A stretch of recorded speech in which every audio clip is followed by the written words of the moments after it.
gonna be here. I'm gonna wait for you guys.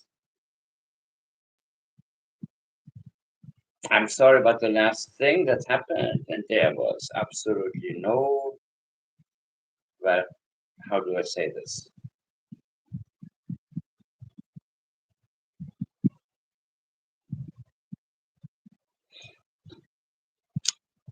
Let me wait a minute.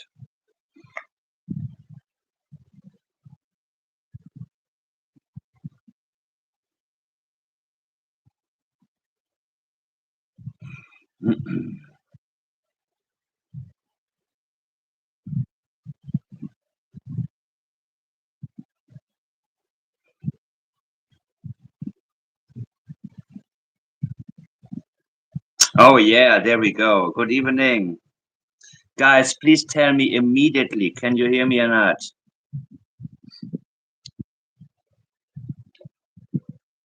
Can you hear me?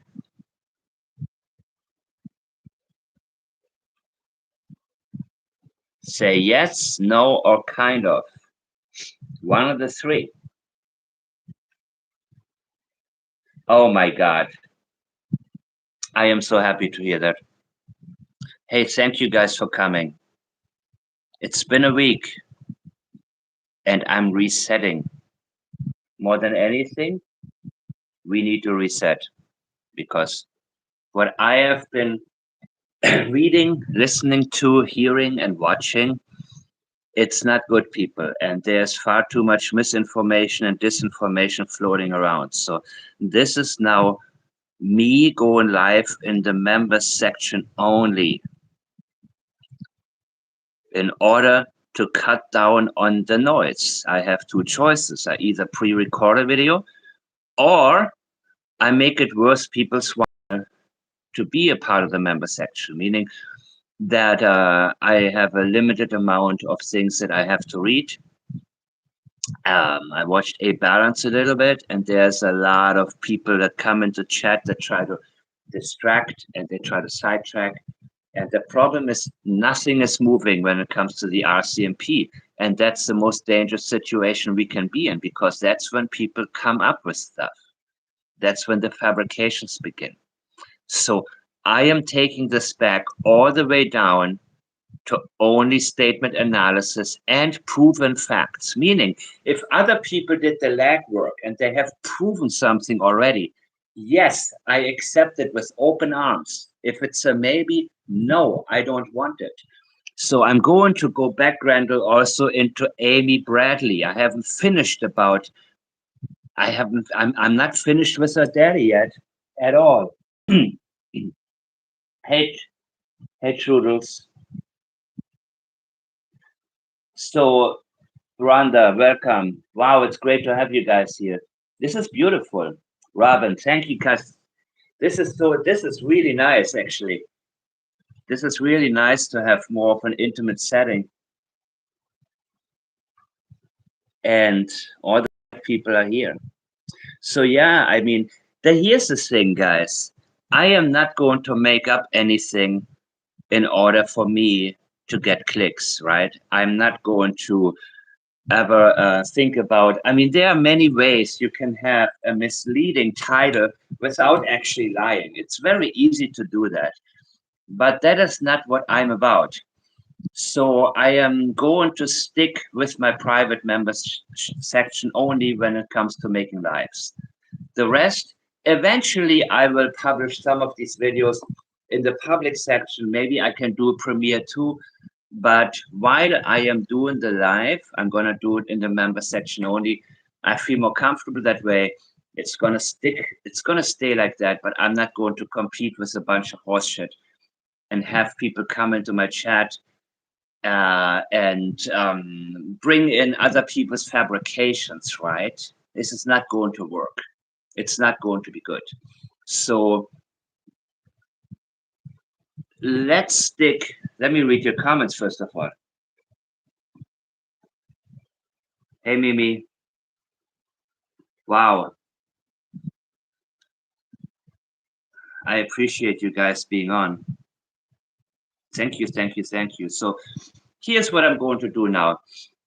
This is the latest, right?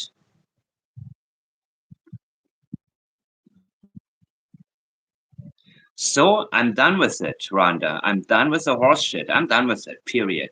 Period. I got dozens of emails the last day I made a live, and 90+% was just lies made up by other channels. So I'm done. I am done, period. Except the members section. That's where my loyalty is. You guys have faith in me. You guys also are interested in statement analysis, right? There are two types of people that I have as listeners. I have those who are like me, interested in statement analysis, even though you have a preference about a certain case that you are more interested in than another one, but more or less learning about statement analysis is your priority.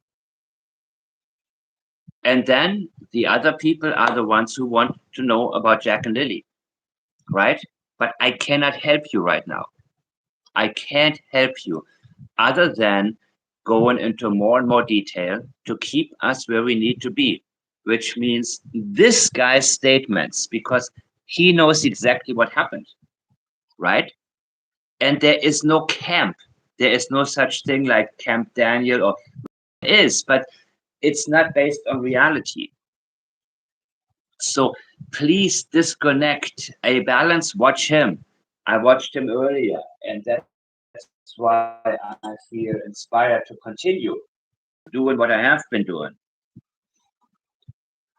with your help.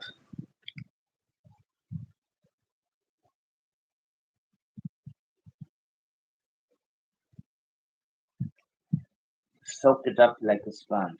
That's I am like a sponge. Anything that comes my way information wise, I when I'm interested. Anyways, let's continue. Let's go back to the beginning. As long as this internet thing works. 5 months after Jack and Lilly Sullivan vanished, their stepfather Daniel Martel says he continues to search for answers and cooperate with police. He changed a lot.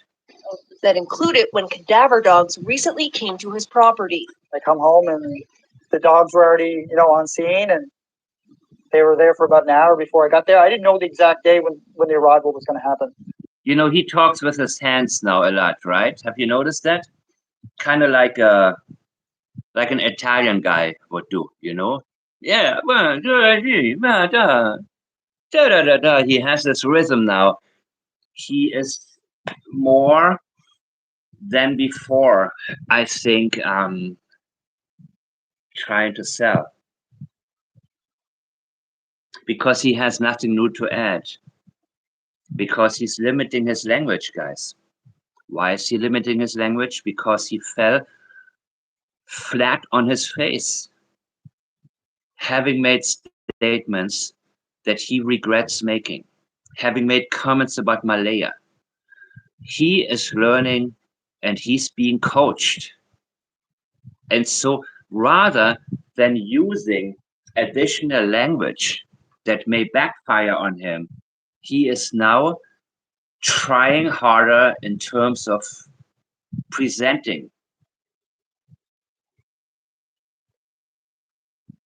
Didn't know the exact day when the arrival was going to happen. The arrival. That's a major event for him. The arrival was going to happen.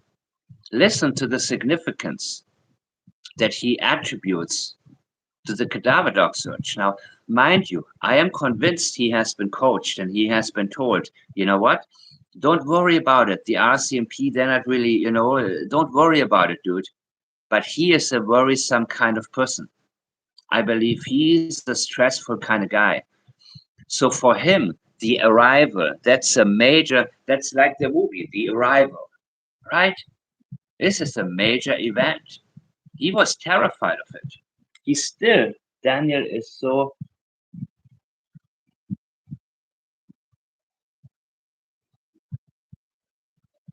You know what? Hey, Charlotte, listen, he's so animated, yes, but you know what, Grandel, let me say it like this. The last interview, he was kind of laughing, right? Remember that? Because you know what? If somebody is forced to repeat the same shit again and again. I believe a form of duping delight is that he actually thinks, I can't believe I'm still telling the same lie. I can't believe people believe me. And right now, he is in a position where he says, well, I'm just going to be on repeat. I'm going to say the same thing again and again. I'm going to try better to present it in a more convincing way. That's probably what he's working at. But I think linguistically, he is now limiting himself because he knows what can happen. I don't think he watches me on a regular basis, but he watched me a couple. I don't know. Maybe he does. You know what I mean? Maybe he has me on in the background. Maybe he has a lot of channels on. Maybe he's listening to AB. Maybe I don't know. Maybe he's watching the chat. Maybe I think he wants to know what people are thinking. And well, right now, he's not a member here. So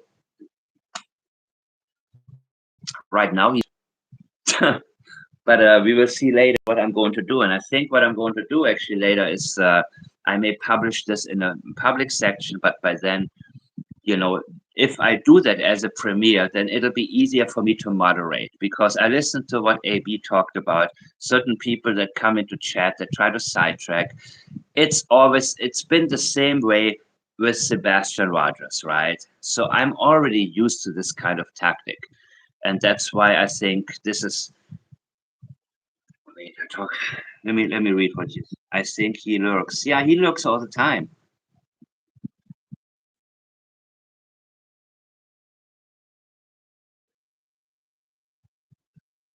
He is assuming that people believe him. Yes and no. He is thinking. Okay, let me try to think about how to say this the best way. I think in the very beginning, he was convinced that people have to believe him because he is so good. He came up with a good script. It's solid. He didn't think that people would be that interested in Jack and Lily. I think that he figured, you know what, there are so many children going missing every year. And, mind you, him and his mother didn't want Jack and Lily. Sebastian Rogers, his stepfather, didn't want Sebastian. For these people, it's extremely hard to imagine that so many people would be interested in their stepchildren that they wanted to get rid of. So they didn't expect for this to happen. Chris Proudfoot talked about Sebastian and how bad he was all the time, according to him, how bad he was. His message was, you don't know him. You don't know what I've been through with these kids. That's the same message Daniel and Janie are sending everybody because when Daniel said, I can't imagine why anybody would pick those two up. Now, we all know there's trafficking in this world, especially in the last few years. We know that children are not safe. If a child was walking down the freeway or somewhere alone, even if it's two of them, then it's not safe in this world, right? When I was a child, it was considered safe, at least somewhat safe. But we all know there are people who are picking up children. But he said he can't imagine because he wanted to get rid of them so bad. He didn't want them around. So maybe I need to fire up my other laptop, man, in order to have a bigger screen in front of me.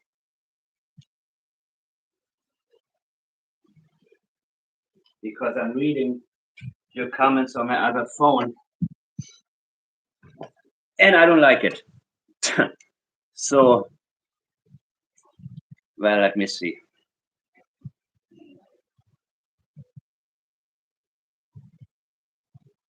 Yes.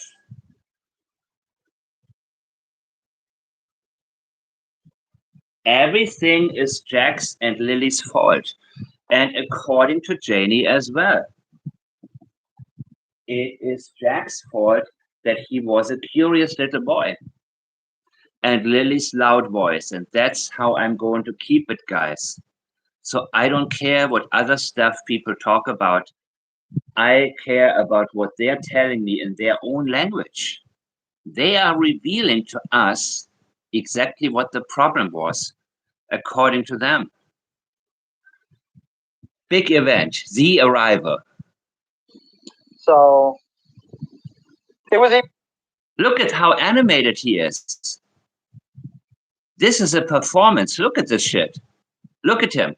He's standing there ready to give his speech. To be or not to be? Oh my goodness.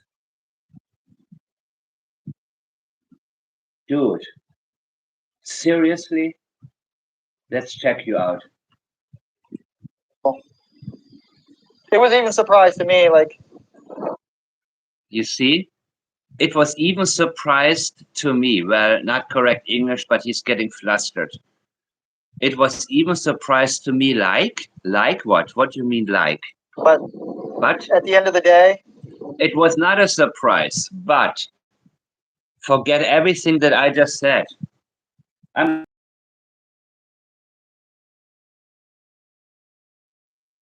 Yeah, you know it. I know it. Who am I kidding, right?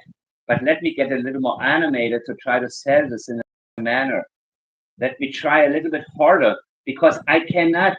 I've been advised not to give you more BS, not to feed you more rhetoric. I'm limiting myself right now linguistically, but I have this need to convince you. So I am going to express that need in a different way. I'm making sure I can do what I can to perform it the way that, I would believe it if somebody did it. Pretty interesting, people. This is pretty interesting. Because Daniel, he is who he is, but okay, let's see. At the end of the day again, yep. It happened at the end of the day, people. Again, even this is experiential memory. The words that we choose, we don't choose them by accident.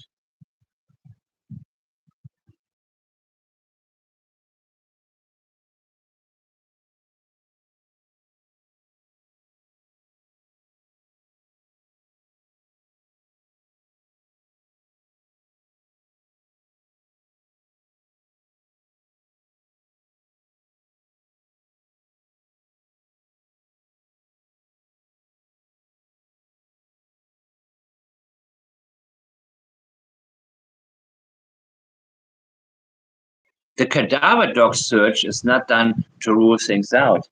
It is to pick up on a trail and help the investigation.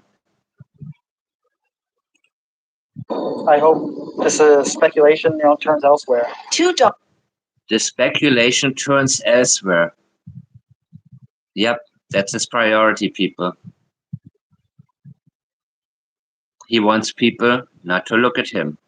Dogs trained to detect human remains were brought in from British Columbia the week of September 22nd. They spent about 3 days searching a total of 40 kilometers for evidence of the two missing children. They didn't locate any human remains or anything associated to. Highly deceptive, this dude. Shalom, Danielle.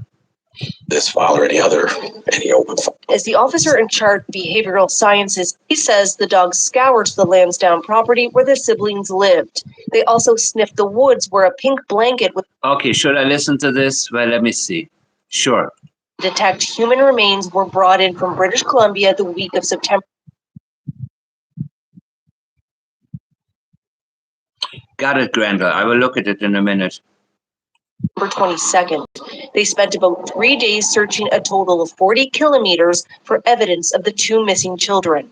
They didn't locate any human remains or anything associated to this file or any open files. Staff Sergeant Rob McCammon is the officer in charge of major crime and behavioral sciences in Nova Scotia. He says the dogs scoured the Lansdowne property where the siblings lived. They also sniffed the woods where a pink blanket was previously found and a nearby pipeline and intersecting Grendel, did you send it to my Facebook or email? trails. He wouldn't confirm whether people were questioned during the latest search, but Martel tells CBC one of the RCMP dog handlers had tough questions for him about the day before the children disappeared. Okay, now it gets a little bit interesting, I think. He said that Thursday did.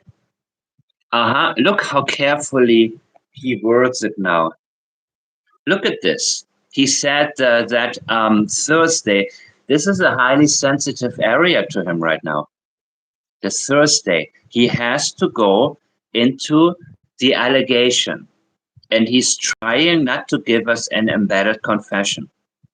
The same way that John Ramsey, Jerry McCain, and to some extent Chris Proudfoot gave us embedded admissions, at least, or confessions. There's a difference. Confession includes remorse. And he's trying not to allow his mind, his experience to surface linguistically. He said that Thursday. Didn't have enough details, and we think you did something to the kids. What? It makes no sense, of course. He said that Thursday didn't have enough details, and we think you did something that MP dog handlers had tough questions for him about. Okay, let's listen to Fulio.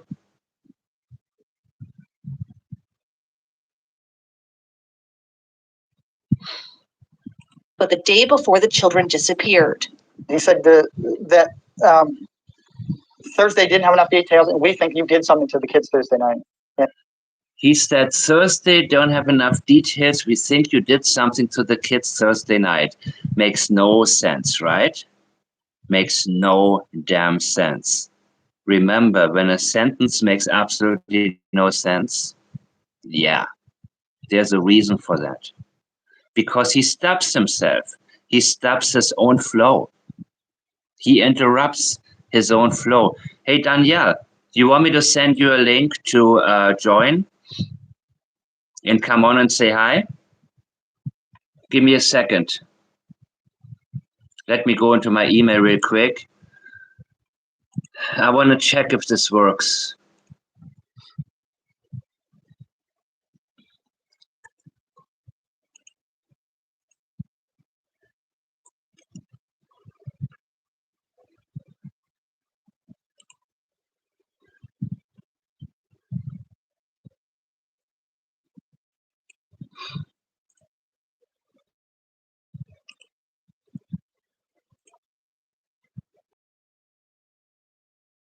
And then also, I'm going to share the link.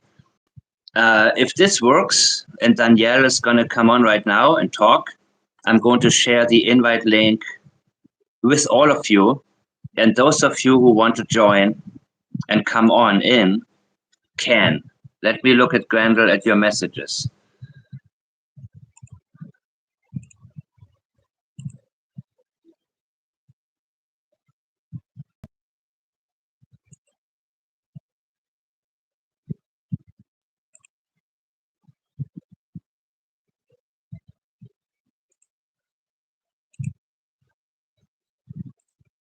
Okay, I'm watching now.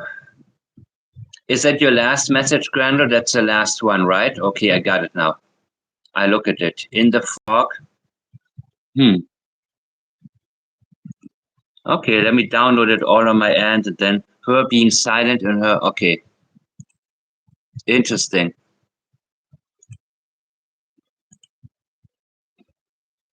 Yep, I'm downloading it right now, people. That's a lot.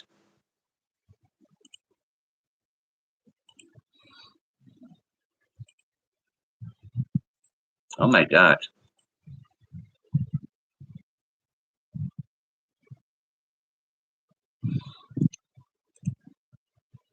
Oh, Danielle, here you are.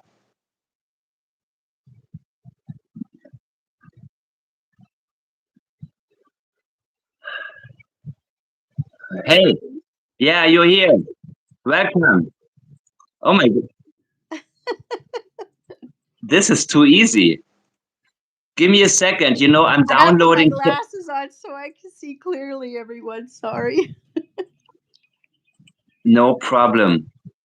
I'm downloading like a lot of different messages from Daniel to, wow, Hi, this is cool. Grandel. All right. Hey, Grandel, you want to join us? Hey, Oh, thank you, Amy. wait. I, Let me post I the have to keep let my me. eyeballs on. So, Okay. Hey, Danielle, you start yes. talking. Let me do something. You talk now. I will Okay. figure out something. Okay. I figure Okay. out how to. Okay. Okay. Hi, everyone. I wanted to kind of hear what everybody has to say about the news yesterday. I guess we were all kind of expecting, how can I say, for quote, no bodies to be found. And to me, I think that I feel that they're holding things close to the chest because, hi Mimi, because, and hi CB, and keeping things close to the chest because I think they did find something, but I don't know. I'm not sure. I think there's other things involved in this. So we shall Chest, see. because I think So,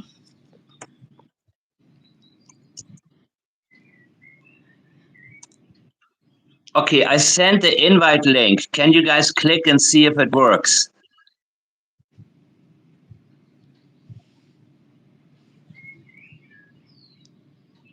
You don't have to come on, Grandel. Okay, you do the moderating now. Thank you, Danielle. I'm so happy to have you on here right now. thank you, Mike. I, Me too. I, I enjoy your lives. I've been waiting for you to come back in. I was like, okay, he's not in today. So, this time, I just decided to go live on my member section because that's yeah, I see there's a lot of hoopla going on. I That's don't all I want any know. hoopla. I want Yeah, no more hoopla. I'm done with the nonsense. And so this is now me going back to the basics. yeah. Okay, keep going, Danielle. You talk, I, and I'll be I, back in 2 minutes. okay. I think so, Charlotte, too. I think that they have found something. That's what my gut says. And it's not on the property. I hope so, and I pray so. And yes, I think they want certain people to slip up and maybe go back to certain areas too. Um, no, and considering how long it took for them to prosecute this other gentleman for the um, the molestation of the young boys, which is horrendous. That many years, I don't know what the hell's going on over there. I don't know, but sorry. Uh, I so what do you guys think as far as like where where Jack and Lily are? I don't think they're together. I think they're separate, but that's my feeling. How do you guys feel about it? This is new, so. Oh, CB. Oh, CB. I was saying about yesterday about the detective or the inspector talking yesterday um, regarding the dog's quote found nothing, and no human remains were found. So, oh, they didn't check the waterfall area, Grendel. Well, that's not good either. I'm wondering what they checked. I really am. I'm wondering. Do the Mackenzies and the Martels have a lot of political pull or something? Start to wonder.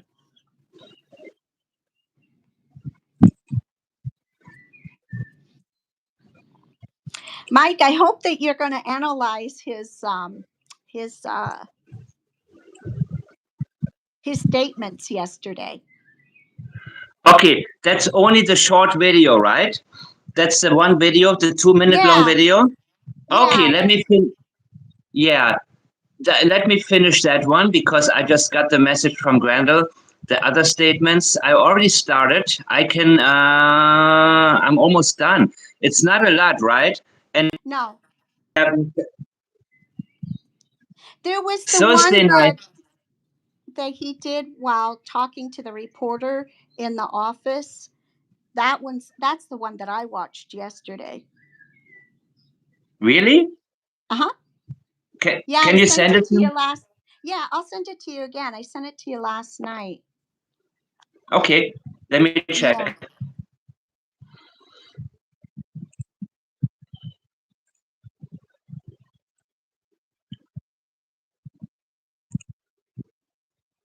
Oh, what? Yeah. This one. I think that's the one, right? That I'm Where doing. he's sitting. No. I don't remember her. I don't remember seeing Daniel in it. Wait.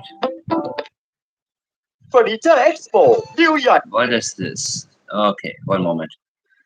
I don't know if it's the same one, but let's find out. Oh, yeah. Wait. That's the one with, but there's only the policeman in there, right? Only that cop. Yes. Mm-hmm. Yep. Yeah, I mean, it's deception after deception after deception with him. And it's tough to figure out what exactly he's being deceptive about. Yeah, That takes a long time to make. Yeah, because I watched it a few It's times last night. right. What did you pick up on? Can you give me a timestamp of something specifically that stood out to you? In the beginning when he was saying but about not finding any human remains and that, and he would be like, but yeah. So Grendel, this one here. Trained to detect human remains. This one, yeah. The community on the property went missing. What did they find? Well, they did not find or signify any, identify any scent of human remains during their search. So they searched the property around the family's home. They searched the area where we found the pink blanket, the pipeline area, and the intersecting trails, and they didn't. The dogs didn't indicate on any scent of human remains during those searches. What does that mean? Well, it means that they didn't locate any human remains or anything associated to this file or any open files. So there's no human remains found. It means that we've basically done completed that area of the search. It doesn't necessarily mean that that there's no possibility that there isn't human remains there. There could have been a chance the dogs maybe missed it or whatever. But at the end of the day, we haven't located any human remains. So it doesn't mean that there is not human remains there. What stands out, guys? I don't know if I want to watch all of this, but I think I want to go. Okay, I will go with it. Listen, I listen to you. You guys decide if you want me to go through analyzing Daniel on Drunk Turkey or this. Let's keep going. Maybe the scent didn't hit the dog that day or what have you, but we're confident in the search patterns that were deployed and based on the best practices of our police dog services human remains detection handling unit, and we were confident in the search done, but we did not find human remains. Help the public understand how there could still be a possibility, though. What other factors could be at play? Well, I mean, the conditions at the time were good for the work we were doing, but I'm not entirely sure of exactly the technical things or the technical kind of terms to use associated to why they wouldn't have got seen or how something could be found in the area. But regardless, they could be tucked away in different areas. There could be anything that could have caused an odor not to be picked up by the dog. But again, to our best practices and the training and expertise of our PDS handling unit, we feel we've exhausted the area as best as we can. Really, there's no way you could say with 100%. There just isn't a way I could say with 100% certainty. There's the reality is we're dealing with nature and you know, things could happen that we don't understand right now. And at the end, A quick answer, yes, they have the truth verification unit, and I believe these are qualified analysts. However, they operate in complete secrecy, according to several articles I've read about them. So who knows what and what makes it to the public. So there's a big difference between what I think they know and what information trickles down from the top agencies. And again, the language is highly, there's huge avoidances here, right? This is high levels of deception. Every single time that I hear the RCMP spokespersons talk about this case of Jack and Lilly. Mm-hmm. this when we find out This is why I wondered, is it interesting for you guys? Well, let's keep watching. where Jack and Lilly are bringing them home, then we should have those answers and understand better. How many days were the teams on the ground? I believe it was around 3 days that the teams associated to this particular search, and they searched roughly 40 kilometers of area during that time. And what do you mean by 40 kilometers? Is that? Well, they do, again, I'm not a PDS dog handler, so I can't talk about all the specifics, and I wouldn't talk. You're supposed to have the information from them, you idiot. You're not a dog handler. Well, you're the spokesperson. That means you need to get briefed in detail and be able to receive every bit of information available to them that is important, right? So this is also major avoidance. Something happened, in my opinion. There's something that either they picked up on something, or there's something that's questionable, something that they should get more into detail with, that they're avoiding to tell us, in my opinion. Talk about all the specifics related to an investigation, but in general, they run certain search patterns, and they do. We are not interested in general, but in general. Mm-hmm. Avoidance of what specifically took place in this particular case. You know, certain techniques and drills to kind of put the dogs up. I agree. He has the info. He has much more info. And that's exactly what the problem is. That's why I avoid listening to these types of people too much. Because first of all, you know, I'm more interested, of course, in what Daniel, Malaya, and Janie have to say. But let's get back to them later. Look there into the searching. So to say exactly how that looks, but they covered roughly 40 kilometers of area during the 3 days that they were searching, and covered all the areas that we felt were relevant to our investigation. That we felt, how about Earl's property? How about the ATV? How about anything related to what the language leads us towards? Yep. Not just a spot on, you see, if they're, okay, where the footprint was, let's say a dead body had been in contact with the ground. Well, all you have to do is take a shovel and put the ground, spray the ground into the wind. It's easy. The vegetation, remember Daniel talked about the vegetation. So the question is, what exactly would a dead body have been in contact with? So I have absolutely no doubt that if there was a dead body there in that location, the dogs wouldn't have been able to pick it up. Not outside somewhere on the ground, but the ATV, Earl's ATV, for example, that's a whole different story. Yeah. Did they search inside the trailer? This is what got me. I have to listen to this. Did they search inside the trailer? Simple question. He says, I would have to. Oh my God, it was so bad. You guys catching this? I hope everybody's catching it, guys. This is a simple question. Did they search inside the trailer? And he says, I would have to. It's a simple question. Why wouldn't hold on. What the hell am I watching here?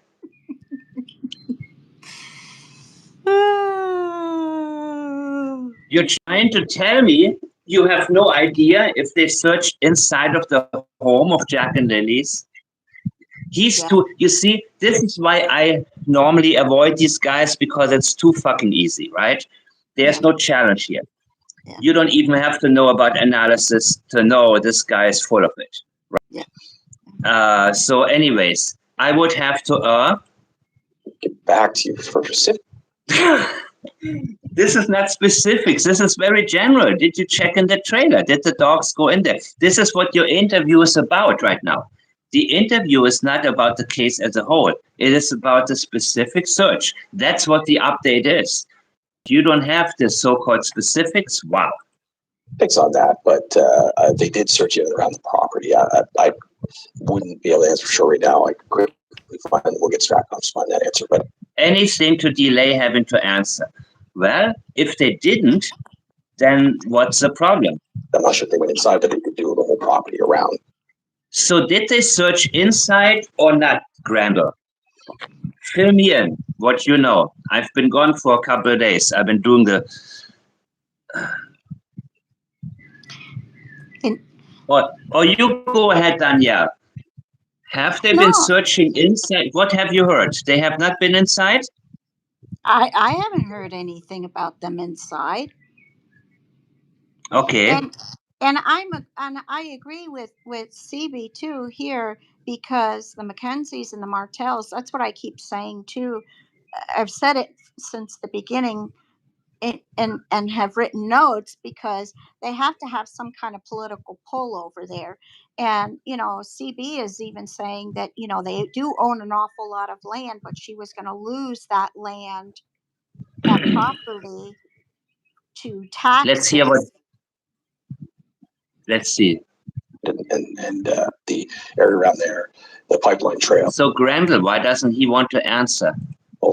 Where the pink blanket's at. There is something about the inside that he doesn't want us to know about. I don't know if there was something inconclusive or anything that stood out that he doesn't want to get into, but there is a reason that he's avoiding to tell us that the dogs have been inside, if they have been, right? Now, Grandel thinks they have been inside. According to Daniel, I think they were inside, but that doesn't mean necessarily that they were. But we have to now realize that this is a huge sensitivity here. The area of the inside of the trailer, there's a huge sensitivity, and this guy is avoiding to talk more about it. So for me, if the dogs were inside and they say they haven't found anything, no, that is not a clear, because the fire, I know the fire stove he used had ashes in it, and that's when he told Daniel that something happened on Thursday night, Daniel. Yes, there's fire. What was burned in there? Was something burned that may have been in contact with Jack and I don't know. Who knows? Did they well, this is all, anyways, a huge sensitivity here, people. Yeah. And intersecting paths and areas. So. Did one of the handlers question the children's stepfather, Daniel Martell? I can't comment on what was said between Mr. Martell and the dog handler. That's really not something I'm aware of or knowledge on. I don't have any comment there. So he's not denying it. It's just not comfortable for him to go along with the... You see, the problem is that, they want to maintain there is no criminal activity. They want to maintain there are no suspects. They want to be pressure off completely. Everything that we indicated before or said in private, we take it back so the public can go on and call it a mystery and get busy looking for two missing children walking around somewhere, right? So he doesn't want to go into the detail of what police officers may really think, because that is a huge sensitivity right here. Because what the police officers, and that's something from what I've been told in private by people in touch with RCMP officers, it's very different what they talk about in private from what they say in public. Yeah, And so there he's not denying the conversation took place because of the conversation between Daniel and the dog handler. He can't deny it because he doesn't want to, and that there's only so much there's only so much lies you can tell and still maintain at least enough credibility to be considered a police officer. So he doesn't want to be too much of a liar here. He just wants to hold back. That's easier for him to do. Mm-hmm. Would it be common practice for a dog handler to question people who are involved in investigation? There may be circumstances. I'm not sure that there's strict protocols on talking or not talking. When a dog handler, and maybe not this circumstance, but if you show up somewhere, first of all, the dog handler may not have a damn clue what to do, where to look, and he may not have been filled in properly, and maybe because of how his job works, he figures, you know what, if I don't know where to start, let me go talk to the person and let me see if I pick up on something the person is telling me, the so-called suspect, the potential suspect, and let them guide me. It's sort of the same way that I allow evidence to guide me towards the statements that I pay the most attention to. So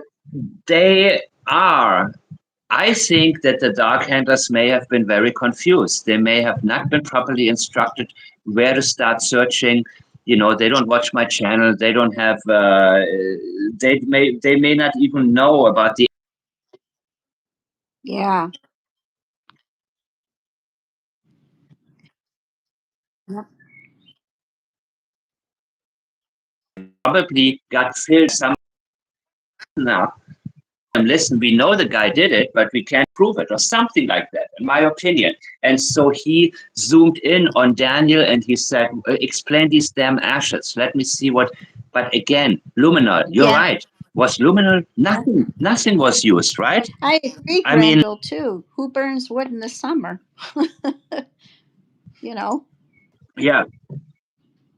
They seem to be posers, not doers. Yeah, absolutely. This is a lot of posing. And guys, I think that the dog handlers have not been properly instructed. They didn't have a clue where to begin, right? I do believe that. I really do. Let's hear this dude one more time. You need to use a dog, you would probably gather some information to help you get that started. So there could be reasons for sure. Yeah, especially if you're not filled in properly, especially if you're a dog handler and like, okay, I'm here. Now what? For PSC talking to somebody to get the information they need. But again, there's no solid and fast rules on that. So yeah, they may talk to people when they. A lot of time spent on saying, I don't know. A lot of time. This is not an I don't know. I don't know would be very simple and very short. But look how he elaborates on this. Deployed and they may not. So.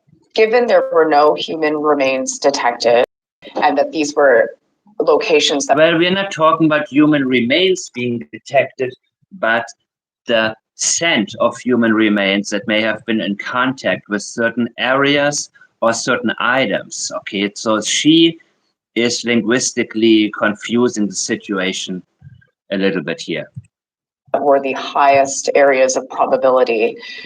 Is there any other possibility of cadaver dogs being brought in again? Absolutely. If we have information or evidence or facts that suggest that there'd be benefit to bringing in whatever resources available to the RCP, we will look at deploying that resource. So they are keeping the doors open, guys, because they know there will be more public pressure. People don't forget about this case, right? So they are not closing the case. And also, if you close a case, then maybe you have to reveal more information. It's maybe easier to say this case is ongoing. And when the question comes, and then you can say, oh, no, we cannot talk about this part. You know what I mean? Are you okay, by the way, Danielle? Everybody okay here? Yeah. The ashes are... I just wanted to say too, for when I watched it again last night, it's very telltaling as to, okay, are they really this incompetent over there, or is he really evading a lot of things? So that's kind of where I was at. That's what I thought was interesting about it. You know, um, either the incompetence because you hear so many things about the RCMP, No, or is it really, he's evading? So, it's not incompetence. It's not incompetence, not on his part. I believe that many of the officers may be incompetent, but these people, they know so much more than they're telling us. yeah. So, of course, they prefer to be considered incompetent Mm. because otherwise the other option would be that there is some, and when I talked about this one guy who writes about the RCMP all the time, what he alleges he alleges both incompetence and corruption, right? Yeah. A lot of corruption. So There, yeah. cover up, it's normal in police departments all over the world. Cover up is something that cops are everywhere in the world good at. And sometimes they have to be like that, or they are pressured to be like that, especially when they testify in court. It's the blue wall of something, right? Yeah.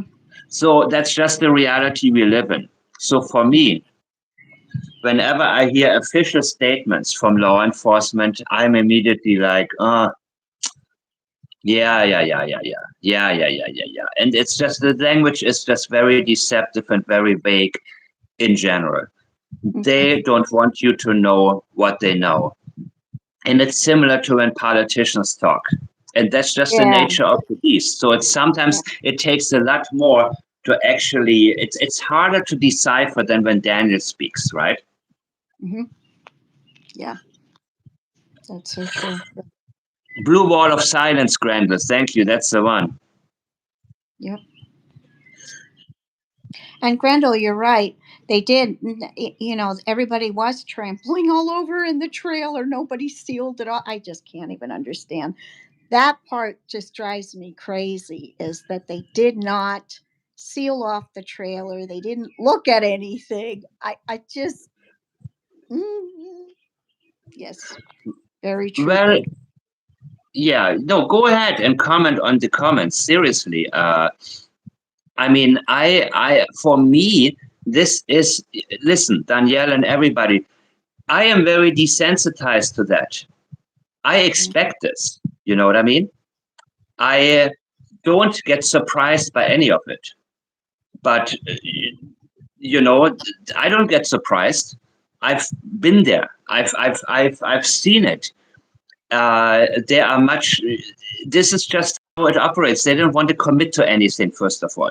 He doesn't want to linguistically commit to anything that can lead to more questions.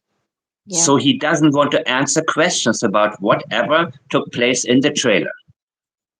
Of course, when it's relevant, pertinent, and beneficial to the investigation. So if there were information or anything that we needed to do. And again, this is just script, or an area we needed to cover again or anything like that, then we would look at bringing them back in and having that done.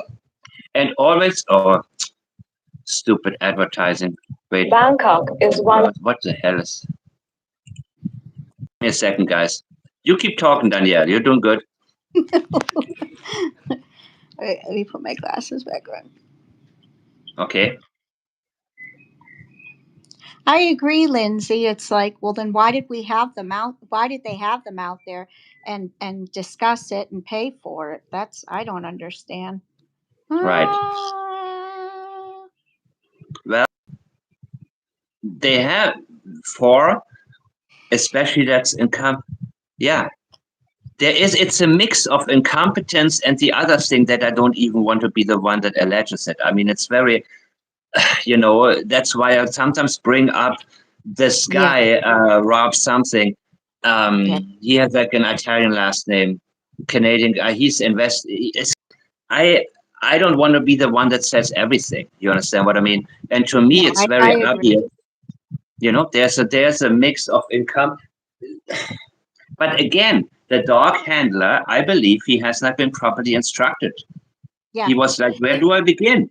So I'm sure that he came from British Columbia, and he probably got to meet the RCMP guys, the top dogs, and the ones that are just like, hey, let's have a beer together, let's talk. And then as they, this is just me telling you what I experienced in law enforcement departments elsewhere.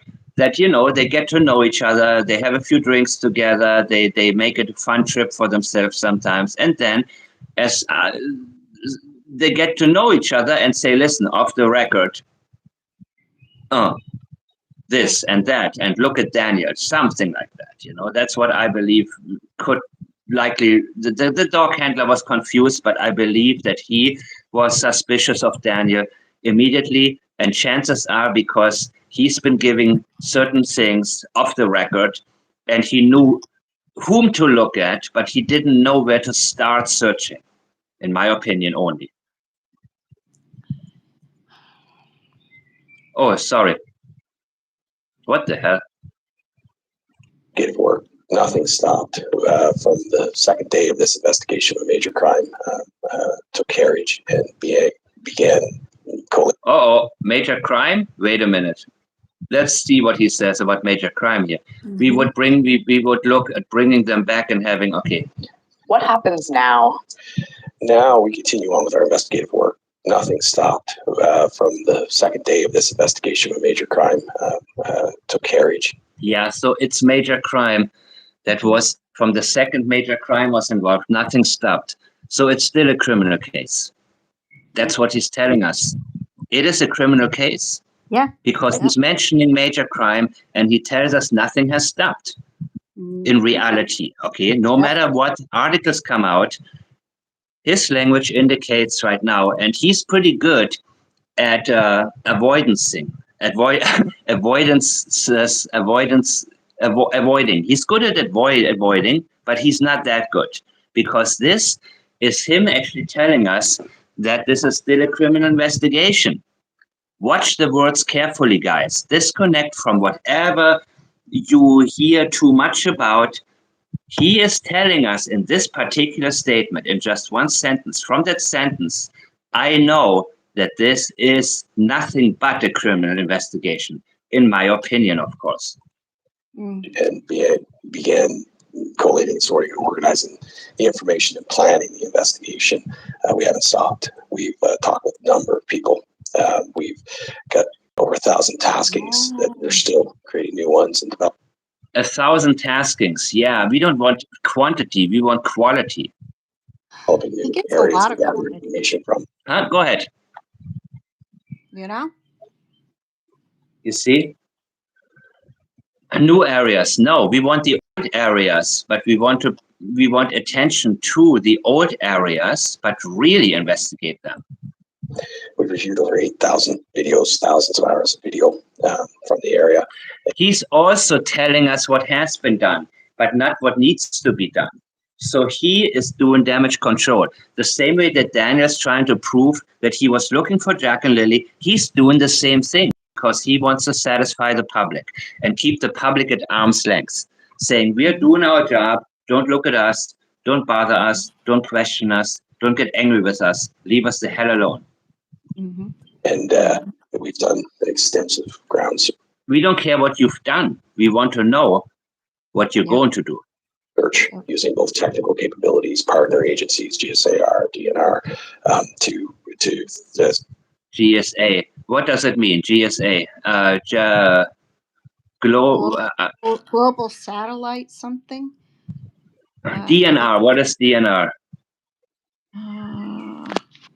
I'll have to Google it. Let's watch the chat.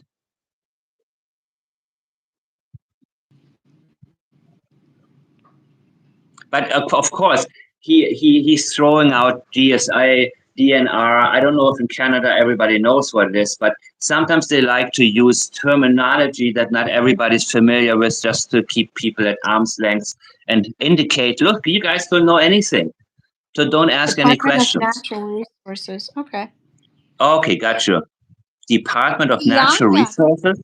Yeah, Ianka, the Department of Natural Resources, don't they have, well, that would be under, like for your, okay, so the wildlife, okay, there is a lot of those cameras set up all over the place, because I did see that when I was actually looking in the mining, for the mining shafts and that, I did see that there's a lot of cameras out there for bird wildlife, for ospreys, and all kinds of stuff. So I'm wondering too, like, well, you would have to pull that footage as well too, because if they have 8,000 videos, that was something that I did notice, Mike, when I was looking through, when I was researching.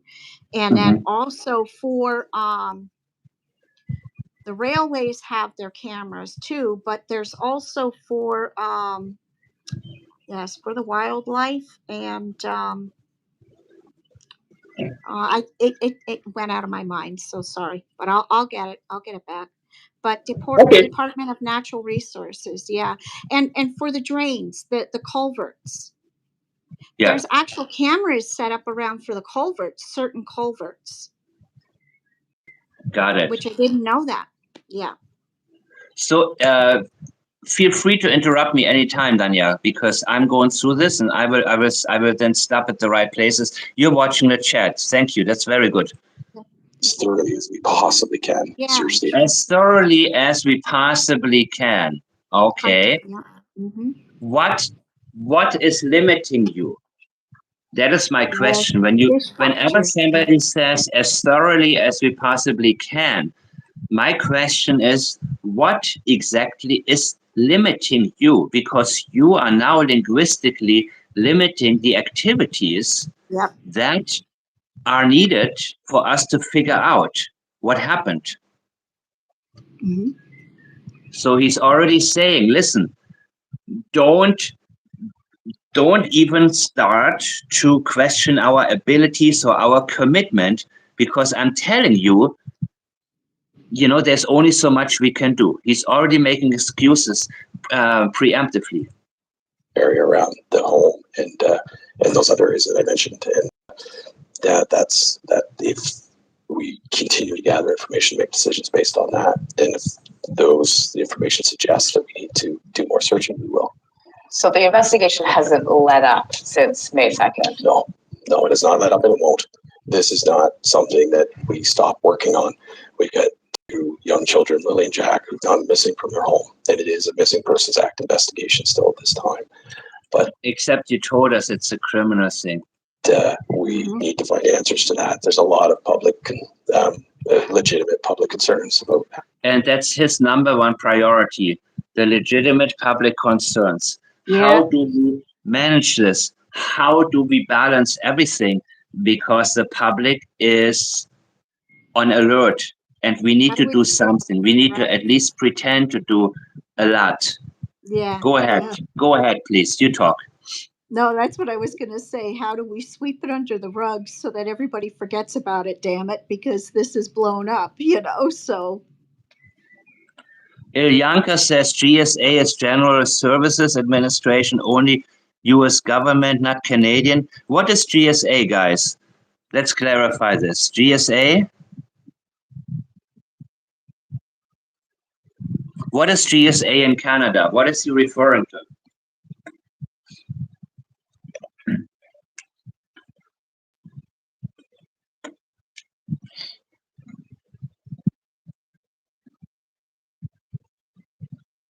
Am I still here?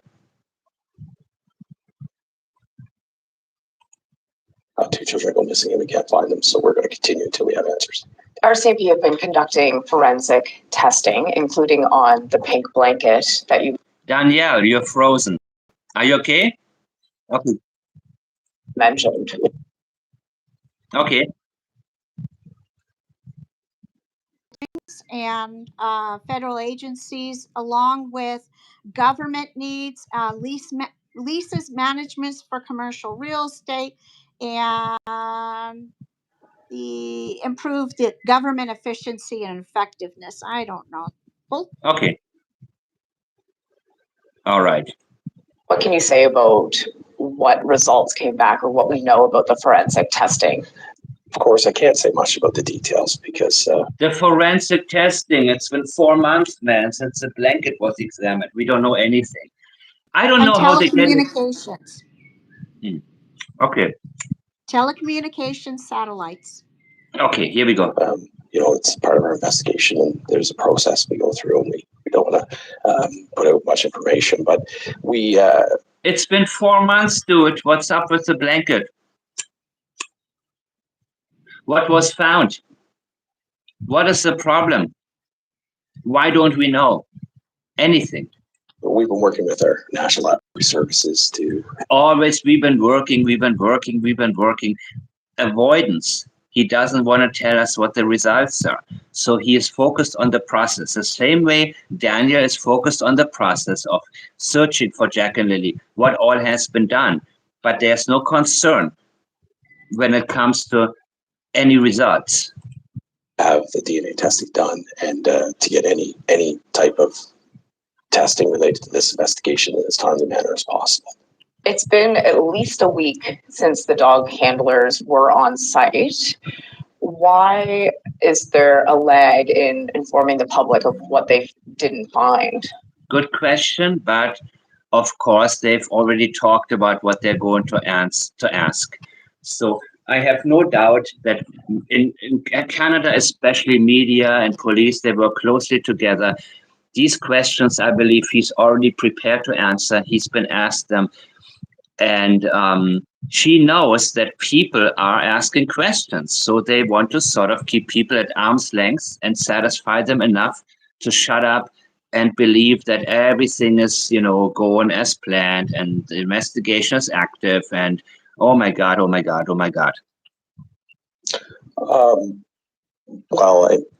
Yeah. Well, what?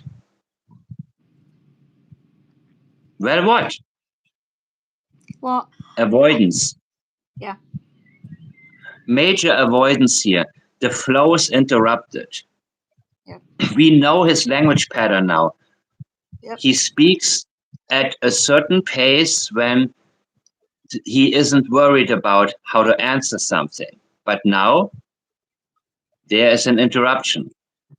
not sure about the lag. We put our information together. We wanted to make sure that we provide accurate information to the public, and both that and some availability for me to be able to come and talk to the public. We wanted to make sure that I had that availability. So there was some delays about that, and we didn't have. Wait, what did he just? This is interesting. Mm-hmm. Some availability for me to be able to come and talk to the public. We want to make sure that I had that availability. So there was. You want to make sure there was something he was about to say. We want to make sure be able to come and talk to the public. We want to make sure that I had that availability. So we want to make sure that.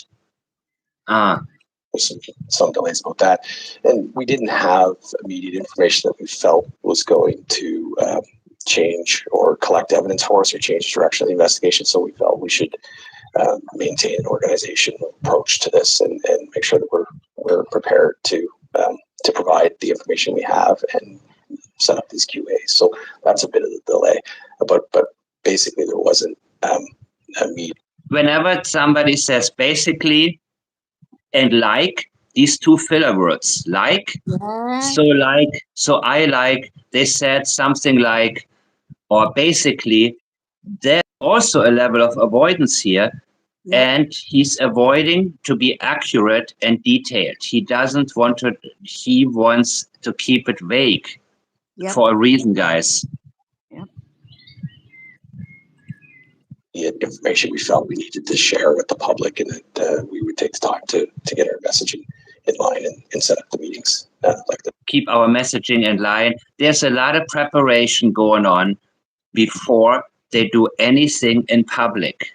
And just look at his eyes, look at his face. I would like to know what you see. If I can guarantee you, if you saw him in a social setting where he's relaxed, he's a completely different person. I can guarantee you that.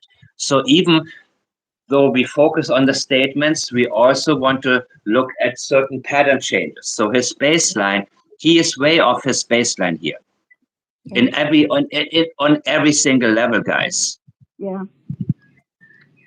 Very uncomfortable. Yeah. Oh, this fucking commercial.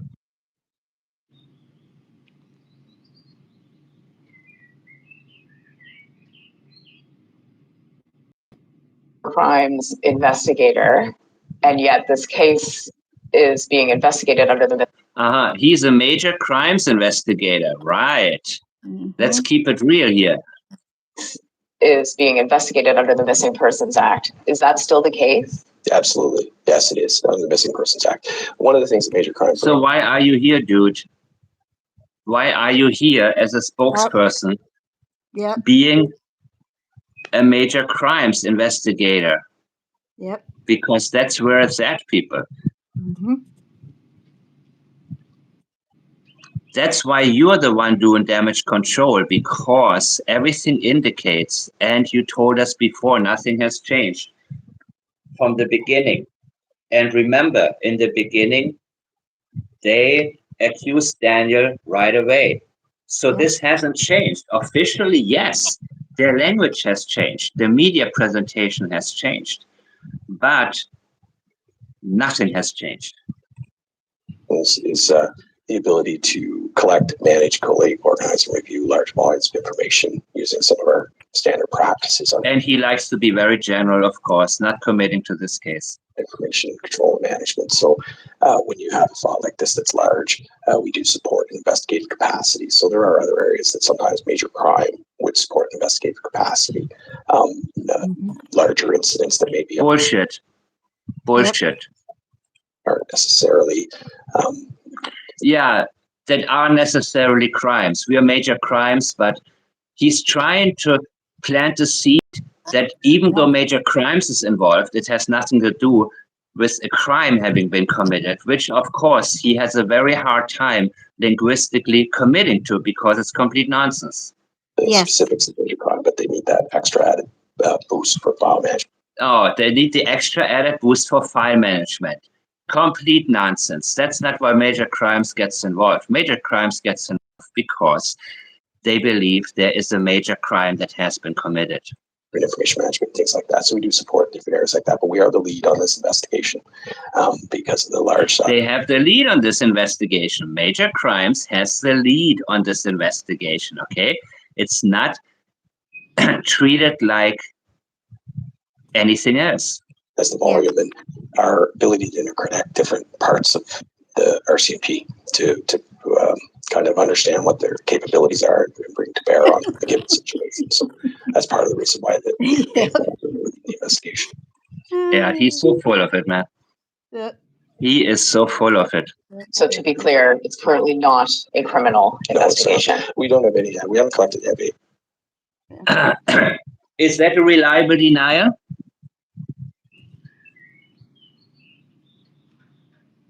Yeah. Is that a reliable denial? Listen to the question. And I hope I don't bore you guys. And I'm going back to Daniel in a minute, but listen one more time. So to be clear, it's currently not a criminal investigation. We don't have any. He doesn't let her finish. No, it's not. We don't have any. Too many words. It's not a reliable denial. No, it's not. That's a reliable denial.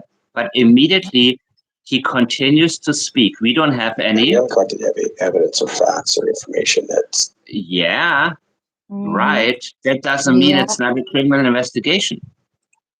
That suggests criminal investigation or charges or anything like that at this time. So we are still investigating a missing person act. The news release today. Not a reliable denial. Yeah, I just saw pigs fly by too, so you know. I got to put that in there, Mike. You mentioned you're exploring all possibilities. I think a lot of people are wondering what the possibilities are here. Yeah. How about you give us some other possibilities if it's not a major crime? Yeah. Of course, I can't talk about. Exactly, you can't talk about it. Same like Daniel or Chris Proudfoot. I can't talk about it. Again, a very blatant form of avoidance. This is, if I had to label this interview, I would use the term avoidance. Major avoidances, major. Some areas we need to look at what areas especially he's trying to avoid. And anything to do with the criminal investigation. So something was, I believe, not right in the trailer. If the dogs were inside, there was something that they don't want to speak about. Because if everything was clear, 100%, then he would say, we've been in there and everything was clear. There was no scent picked up from the dogs, right? Inside of the house. Yep. It's true. Our investigative theories in our direction, but we Theories, okay. Direction is a lot better than theories, because we don't want theories has a very dismissive undertone also. It can, right? But a direction is actually much more interesting to law enforcement, because looking in the right direction, you may not yet know exactly what took place, but when you know, like I know I'm looking in the right direction, I don't have the answers I want. I'm getting there. It's getting closer, but the direction is the most important thing. If you look in the wrong direction, you're wasting your time. If you're looking at put up flyers and Jack and Lilly are walking around somewhere, that's the wrong direction. We're not going to go anywhere. We want to know what direction you're looking at. Yeah. part of the role of being investigators to be unbiased and collect information, fact, and make decisions. No, to be unbiased, no. Yes, in the beginning, it's my job to be completely unbiased, but as the language guides me into a certain direction, I cannot be unbiased anymore, right? So I am starting off completely unbiased. I assume everybody tells me the truth, but I allow them to talk me out of it. And Daniel Martel and Logan McKenzie have again and again and again talked me out of it, made it impossible for me to be unbiased, to stay unbiased. That is not because of any type of it's a blank piece of paper. I start off with a blank piece of paper. There are no suspects unless they tell me and show me and make it clear to me that they are hiding something. And then from there I go. So bias is important when it is necessary. Yep. Unfounded bias, baseless bias. Of course, we don't have that. We don't go there. We don't allow ourselves to develop that. But to say I'm still unbiased after 5 months of investigation, after 5 months of deception, what the hell are you talking about here? Based on that, so we continue to do that. We will continue to do that until we have the answers we need to bring Jack and Lilly home. What would you say to? And again, a meaningless phrase: bring Jack and Lilly home. Right? It's just very easy to say for Katie Proudfoot. It's very easy to say for Malaya. It's very easy because it's a phrase that's been used again and again and again, and it loses its meaning after a while. Mm-hmm. Members of the public, members of the family who really want answers. What I would say to them is that we are grinding as hard as we can to get those. Oh God, stop praising yourself, how hard you work. We don't care how much you work. We don't care how hard you work. We care about the results, right? And that the result work smart, not hard, right? So he's telling us about how hard he works because he doesn't want to talk about what he should be doing, what he knows is of interest. Yep. Answers for them. We want the answers as much as everyone else. We're family people. We have children. We have families. We're aunts, uncles, grandparents. Unimportant, insignificant, doesn't give you credibility. He's searching, he's trying to gain credibility right now. Not only am I a cop, but I love children, I love families. Insignificant, man. I mean, this is why, if it wasn't for you, Danielle, I wouldn't even watch this. But I think it's also a good training tool for us because not everybody knows how the inner workings of law enforcement agencies around the world really are. For me, I don't expect anything different than what he's doing. Nothing shocks me here. Nothing surprises me even. But I think it's maybe, if anything, I can use it as a training tool so that in the future, those of you who listen to public statements from law enforcement anywhere in the world, you already have your alerts up, right? And usually deceptive language is used because they don't want to tell us even, anyways, let's keep going. I want to finish this. But we are everything. Yeah, we are everything. We are correct. Yeah. We are and like. That's why I kind of wanted you to go over it anyway, and not only to be used as a tool, but because there's going to be other sites out here or other hosts that are going to say, oh yeah, Daniel and all them are off the hook and blah blah blah and everything is all kosher. They didn't find anything. See, darn it. I call him Dickweed.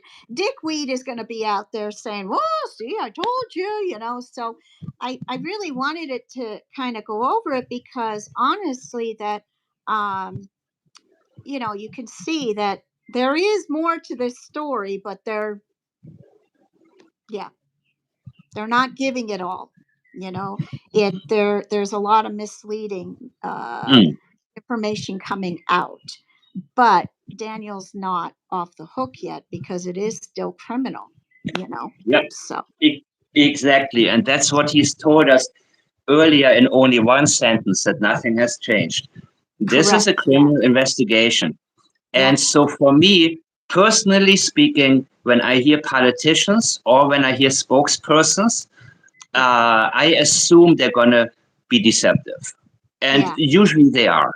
Right. So the question is, how are they deceptive and what are they avoiding? Like Randy just said, it's what they're not saying, what he's not saying. Correct. Absolutely. Yeah. And you see that. That's why others are going to go out there and run with it and make up, some more scenarios. Like there's, Jackie and little Lilly, completely, I don't know. Fairy godmother took up next. Who knows, Yeah, and I feel sometimes I shouldn't have to do that because the only reason people are confused is because they watch everything or they watch too much. I only watch A Balance right now. Other than A Balance is the only one, like I watched him earlier. I figure if it's important, he will talk about it, right? So I need a filter here. I'm not going to listen to anything. Of course, this guy knows. He has some knowledge. That's why I'm listening to him. So if I talk about YouTubers in general, they don't have any knowledge. So it's not interesting to me. A Balance is different. He's applying the Plaid system and he is not going with whatever is popular right now. He's not adjusting. He's not adjusting his own presentation to what he thinks the majority wants to hear, which is what most YouTubers do. They go with the flow and they read about whatever they talk about. They watch how many people are watching, how many are tuning in, how many are tuning out. So they adjust whatever opinions they present, which are not necessarily their own, to that. You know what I mean? So that's not what I do. That's why I have to take every. Go ahead. And even Yanka is bringing it up too, and there he is smiling, like Who? What in the hell are you smiling for? Who? This dude? Yeah. She's bringing it up in the chat. Yeah, and he's just smiling away, like, no, this is not anything to smile about. No. Yeah, but listen. Also, Daniel Martel recently, he's starting to laugh because if you lie enough, if you lie again and again about the same thing, the duping delight will show up in some way or the other. And you cannot keep a straight face for that long. If you have we have 10 minutes of BS, right? And he's smiling because he's thinking, oh my God, my job. He probably goes home and has a lot to drink and he says, fuck man, I can't believe this is what my life turned out to be. But he's making living, and he has a mortgage, unless he already is paid him, So, yeah, let me finish this Yeah. idiot. Okay. We have the same connection. And he says, and but we are, we, who's we? You want to talk about yourself, and then you don't. Then you say, Yep. we have the same connections. Connections to our communities and our families. We have the same. Oh, I cannot Everyone listen else, we anymore. understand the concern. We are concerned, and we are, working hard to Yeah. gather all the information that we can to get the answers to bring Jack and Lily home, and we won't stop that. Is there anything else you'd like to add? I would like to, thank the public Oh, shut the hell up. for the cooperation and information that they have provided. No, because nothing that the public has provided has resulted in an arrest or in finding Jack and Lily. So when they're thanking too much, they're thanking us for nothing. That also is a red flag. I would like to just identify that if anybody does have any further information or facts or evidence or anything that they feel could assist us in locating Jack and Lily, to please call us, and we will follow up and gather that information and follow up with that. So, but we do appreciate that. And I would like to say that, I would like to say that. Just say it, man. this is a very tough time for the public at large. The Condescending. investigators, but especially the family. I can't imagine what they must be going through. We're doing the best we can to get answers for them and everybody else in this situation. So. Wow. Okay, guys. So let me go back to Daniel. I see there's Belinda here giving an interview, right? Let me see what channel The this case is. of missing Nova Scotia children. What am I looking here? Wait a minute. 30 days ago. Nope. Let's go back here. Give me a second. Cadaver dogs. Okay. Back to Daniel. Give me a second, people. Oh. 5 months after Jack and Lily Sullivan vanished, their stepfather Daniel Martel says he continues to search for answers and cooperate with police. That included when cadaver dogs recently came to his property. I come home and the dogs were already, on scene, and they were there for about an hour before I got there. I didn't know the exact day when the arrival was going to happen. The arrival. So it was a surprise to me, but at the end of the day, everything's At the end of the day, that's when it happened. ruled out there, and I hope this is speculation, turns elsewhere. 2 dogs trained to detect human remains were brought in from British Columbia the week of September 22nd. They spent about 3 days searching a total of 40 kilometers for evidence of the 2 missing children. They didn't locate any human remains or anything associated to this file or any open files. Staff Sergeant Bob McCammon is the officer in charge of major crime and behavioral sciences in Nova Scotia. Behavioral sciences, he knows, man. He says the dogs scoured the Lansdowne property where the siblings lived. They also sniffed the woods where a pink blanket was previously found and a nearby pipeline and intersecting trails. Okay, here we go. He wouldn't confirm whether people were questioned during the latest search, but Martel tells CBC one of the RCMP dog handlers had tough questions for him about the day before the children disappeared. He said that Yes. Thursday didn't have enough details, and we think you did something to the kids Thursday night. Thursday didn't have enough. Twice he mentioned Thursday. Interesting. Right. And I said to him that Thursday was just an ordinary day. Oh, really? Thursday was just an ordinary day. Whenever they say it was a normal day, it was a day like any other, it indicates it was anything but. Anything but. until they woke up on Friday morning. Until Thursday was, listen to this language here, guys. Thursday was just an ordinary day until they woke up on Friday morning. Well, Friday morning is no longer Thursday. Thursday was just an ordinary day until what? Until you came back home? Until it was bedtime? Until what? Yeah, I thought it was it Because Long Day on Wednesday? Yeah. he is talking about Thursday was just an ordinary day until. Now we're skipping to Friday morning. Let's stick with Thursday. Thursday was just, also minimizing, an ordinary day. And then he says until. That indicates that Thursday was an ordinary day until on Thursday something happened.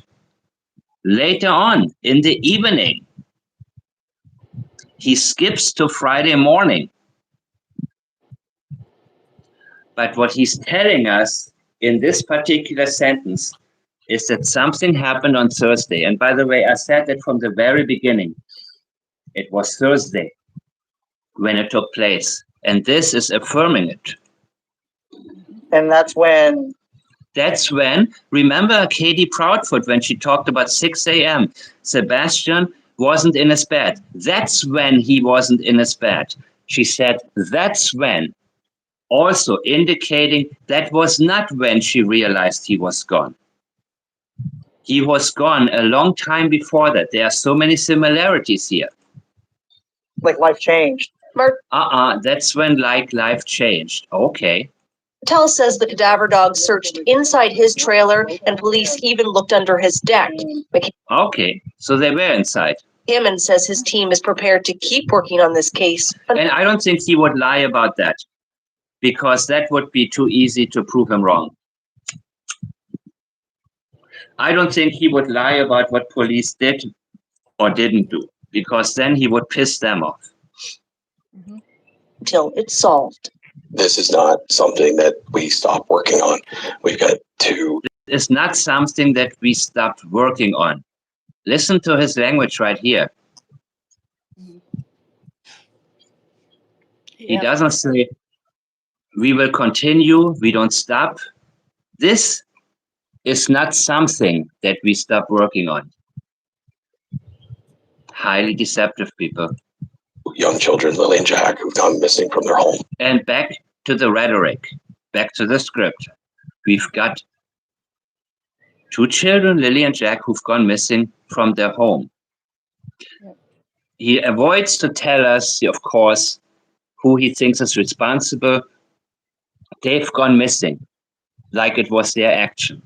It's also a form of passive language. And it is a Missing Persons Act investigation still at this time. Yeah. But we need to find answers to that. There's a lot of public, legitimate public concerns about how 2 children go missing and we can't find them. So we're going to continue until we have answers. He says bringing dogs back to these woods again could be a possibility if new information suggests they missed something. Angela McIver, CBC News, Lansdowne. So I have not finished, of course, with the Drunk Turkey interview. And I think that I want to go a little bit into this, unless you guys have a different suggestion. I don't know if I want to do all of this, but I have to say, Mike, the Drunk Turkey one, oh my goodness, that was really good. And I know, that you have more to do on it, but the part about the garbage bags just really was unnerving. I remember that. I don't remember I don't remember. Yeah. And so you It's not hard. It's not hard to open up gates anyway. They're just slide. Like, I always forget to close. My mom always reminds me, but they're just a slide and bolt lock, right? Yeah. There's nothing hard about those locks at all. Well, yeah. maybe not, but I'm just kind of curious because I mean, if you can unlock it and open it, but if you're on the other side of the fence, And he feels a need to unwind now. Daniel wants to unwind. He cannot handle the stress anymore, so he is relaxing a little bit. because he simply, you know, he needs to. And you're small. Can you reclose it? Yeah, you can. All you do is pull the fence close to you and then close it. Interesting. Yeah. And so there may not be a clue there. So you're out there searching in the woods. How long before law enforcement arrived? I was told 12 minutes. Okay. But then when I looked at the documentation and, asked questions and dug further, it was 22 minutes, I do believe. And were you at the house when they arrived? I was actually, when they were arriving, I was actually coming back to the house in the car. And I couldn't Coming back from where? park in the driveway because RCMP just stopped in the yard, right? Okay. Because they were just starting to walk down and talk to Malaya. So what I did is I parked the white. Yeah, you wanted them to talk to Malaya. Malaya, it was her job to talk. Janie was hiding and you were hiding. Yep. The white Nissan Pathfinder, because that's the car Malaya owns, the 2017 Nissan white Pathfinder. And Actually, I have a new version of Janie's Got a Rake. I feel the need to take a break right now and play that, just for the heck of it, because Well, this is so sad. This is so terrible, man. So I need to. So guys, Simon's son has sent me another version. Let's listen for 2 minutes. Commercial. I don't like to be on camera. I don't like my picture taken. I'm just a quiet person that just wants to be left alone. I would go out and throw snowballs at them. For the last 2 years, I observed those kids in my backyard. Could you stand Lily straight? She was terrorizing them. Little Jackie knew. Oh, there she comes. She's got so much to do. He folded his arms. He was in defense.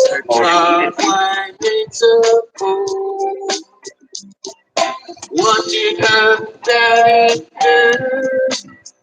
What did he put Jack and Lily through? They said when Daddy was arrested, they found him on the Buckeye Trail. In front of helicopters rolling down the James got a right, but never gonna be the same. Jane's got a rake, now what's she gonna do? Filling up potholes or clearing for a pool? Observing Jack and Lily, she's taking Jack's butts, hitting them with snowballs with Danny's on the ruts. Couldn't stand those kids, couldn't stand Lily's scream. You said you couldn't take it, no, we don't know what you mean. Jamie's got a rake, now she's flattened in the drive. She's so full of love, she's working through the night. Earl's lost, she's the boss, now he's got no wife. Jamie's got a rake, she's got no life. Someone called that rescue, because Bobby needs saving. That's in the army, Jamie's raiding. Bobby lost the blade, the kids outside, dreaming of the woods or an army ride. Jamie's got a rake, now she can't stop speaking. And the more that she talks, the more she's leaking. She's so clueless, she don't understand. Look out, Jamie, here comes my demand. Statement analyst inspired by fire. Nothing gets past him, you just don't buy it. All of the BS that Jamie's leaking. Hands her a new one when she is speaking. He wants the stupid people to continue down that road. Because he wants people's minds to go into all types of directions. What happened was we woke up, I heard them playing in the next room beside us, and I was drifting in and out of sleep. They're not the type of kids that we tell them not to go outside on their own. We always make sure that we're right there with them. They happen to just get out that sliding door, and we can't hear it when it opens. And I instantly just call 911. Come on, Jackie. Come on, Jackie. Let's go, Jackie. Let's go, Jackie. It's all I hear out here. She's got so much to do. Where I was breaking that night. Her driveway needs a pool. That's where the blueprint was found.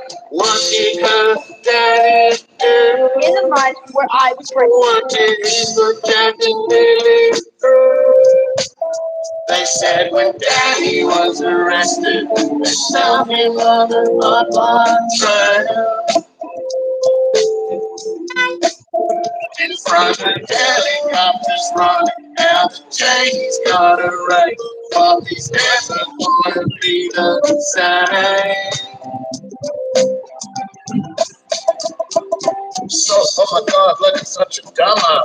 Jordan is crying because his dad needs a hall pass. Durwood sure that the kids have been taken. Malay is hiding on the reservation. Mine calls PS is not in the language. I listen from Australia with my 55 sandwich. Jack and Lilly deserve the truth to be known. Feeling that the layers till the truth stands alone. Our hearts are breaking with the heart of Belinda. A heart going eyes, but Janie can't remember. Little Jack and Lilly got the forces of angels, ripping through the lies as demand untangles. All through the night as Janie's raking. Janie's so dumb we can tell he's faking. Hillbillies can't keep the story straight. The truth will come out and we're prepared to wait. We will never forget, we will always remember. May, June, July, all the way to December. January, February, March, April, May. The little Jack and Lilly are here to stay. One fucking bear, one blanket, one wrench. The story stinks and we're cleaning up the stench. Wolves on the surf will follow the sand. No matter how far the story gets back. Janie's got a right. Our heart don't lie, and my heart is telling me Janie's got a right. that my kids and I have nothing to do with this. Got so much to do. And I had nothing to do with this. The driveway needs a hole. What did her daddy do? What did he put Jack and Lilly through? They said when daddy was arrested, they found him on And there is such a stark contrast right now between where his mind is at and where the minds of the people are Yes. who want to know what happened to Jack and Lily. And that is the only thing that we want to find out right now. Yes. Wow. So this is kind of weird to hear my own voice in this one, but I like it. Simon, son, I hope. So by the way, later I may publish this for the public section. I want to keep the conversation members only. So I think I may do that from now on, that I go live in the member section and then later, I don't know if I can premiere it and have a live chat there as well later, but then I'm going to be in there and be able to weed out some of the wrong people, right, who keep coming into chat because they want to sidetrack people. And or maybe I will not have a live chat. Maybe I'll just post the video and then because I don't want my channel to be used by anybody who comes in with an agenda. And that is very, very important for me. And I'm getting tired of it. So who knows? Maybe I will publish the video later and have absolutely no comments, right? Have no comments in no comment section. Maybe I will do that. I don't know yet, guys, but I'm pretty much done. Well, I can go. Wait, let me see something here. Robin, yes, she was covering up. She was removing evidence. That's what I believe she was doing. Yep. And so, guys, anything else? I know, yeah, what heart, that's right. I know later, okay, I have not finished analyzing the statements from the Drunk Turkey show. Yeah, okay, I'll keep going. If you say keep going, then then what can I do? Yes. You see, I can do this for hours and hours and hours. I mean, I am doing this during the day when I take my daughter to places, and I'm reading up on things. This is an all-day thing for me, right? But on purpose, I prefer not to listen to a statement that I'm going to analyze on the air. I prefer to do it right then and there live. because that's when I really Oh, focus. thank I'm you, not good at, huh? CB.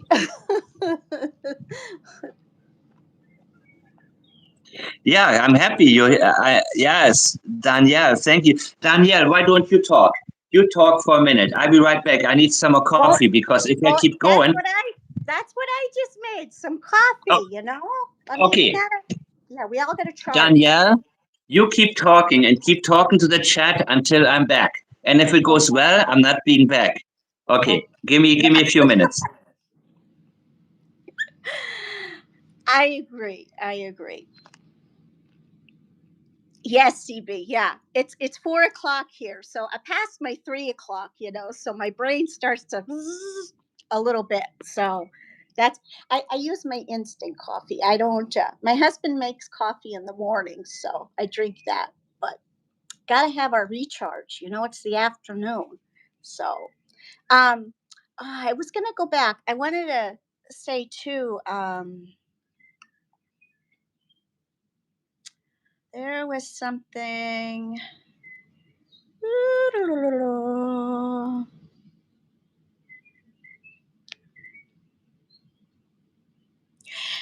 Yeah, Thursday was definitely not an ordinary day that the kids stayed home.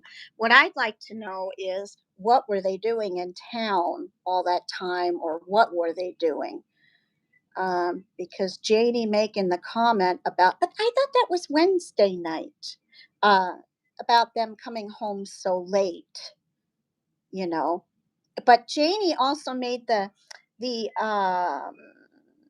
no, I'm not in British Columbia. I am actually in Las Vegas right now, and then the end of this month I'll be in Arizona. I have a house in both places, so yeah. My thoughts. I sent Mike an email in the very beginning when this started.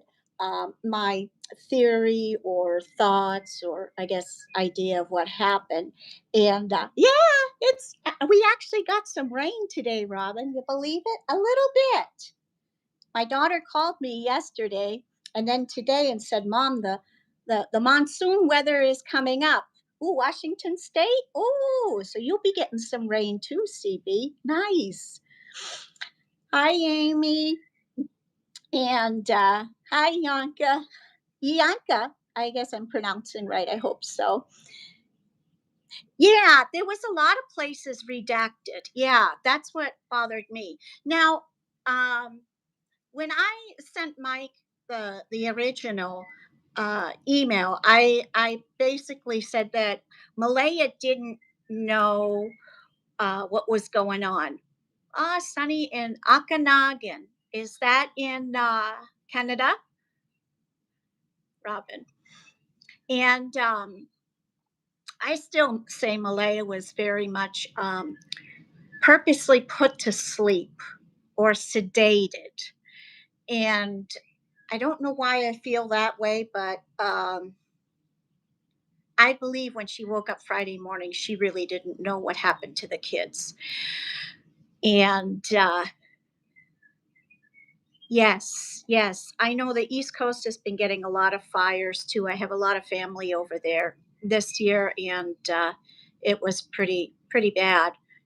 Jersey of all states was getting forest fires. And Jersey usually doesn't. I'm from Philly originally, so Alberta, Pentecont, Pentecontin, British. Saskatchewan. Oh, very cool. Where I grew up, we had Susquehanna. Susquehanna.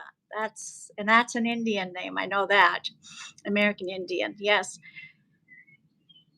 Yeah. Yeah. Her meds for postpartum, and that's Ohio. My mom is moving there. She just bought a home over in Manchester, San Diego. You're my son-in-law's father is in the Navy, so they just moved to the Virginia this summer. They were located over there in San Diego. Yep. So pretty cool. Everybody's from a little everywhere. Yeah. Um, I felt that she was sedated and she never knew what happened to Jack and Lily or where they took her or yeah, it's just me talking right now. Mike is making coffee. And so I feel like when she woke up, she truly didn't know what happened to the kids or where the kids were. Um, and I just feel like there's other sinister things going on around that area. I don't like to say what it is yet, but between the bus driver, everybody, nice to meet you guys. Nice to meet you all. Um, yeah, and to see everybody in person. Nice to meet, or yeah, yeah. Um, that area is seedy. I don't know, and I know. I just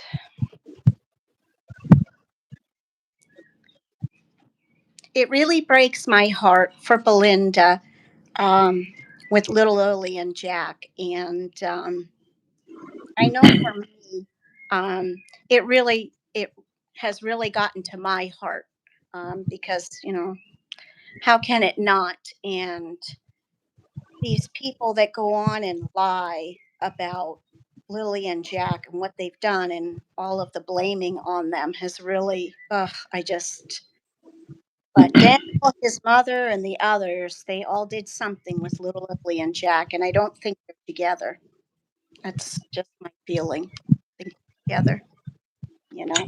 And Malaya, she still is clueless. And you know, look, when somebody's in an abusive relationship, I was in one many, many years ago when I was young, and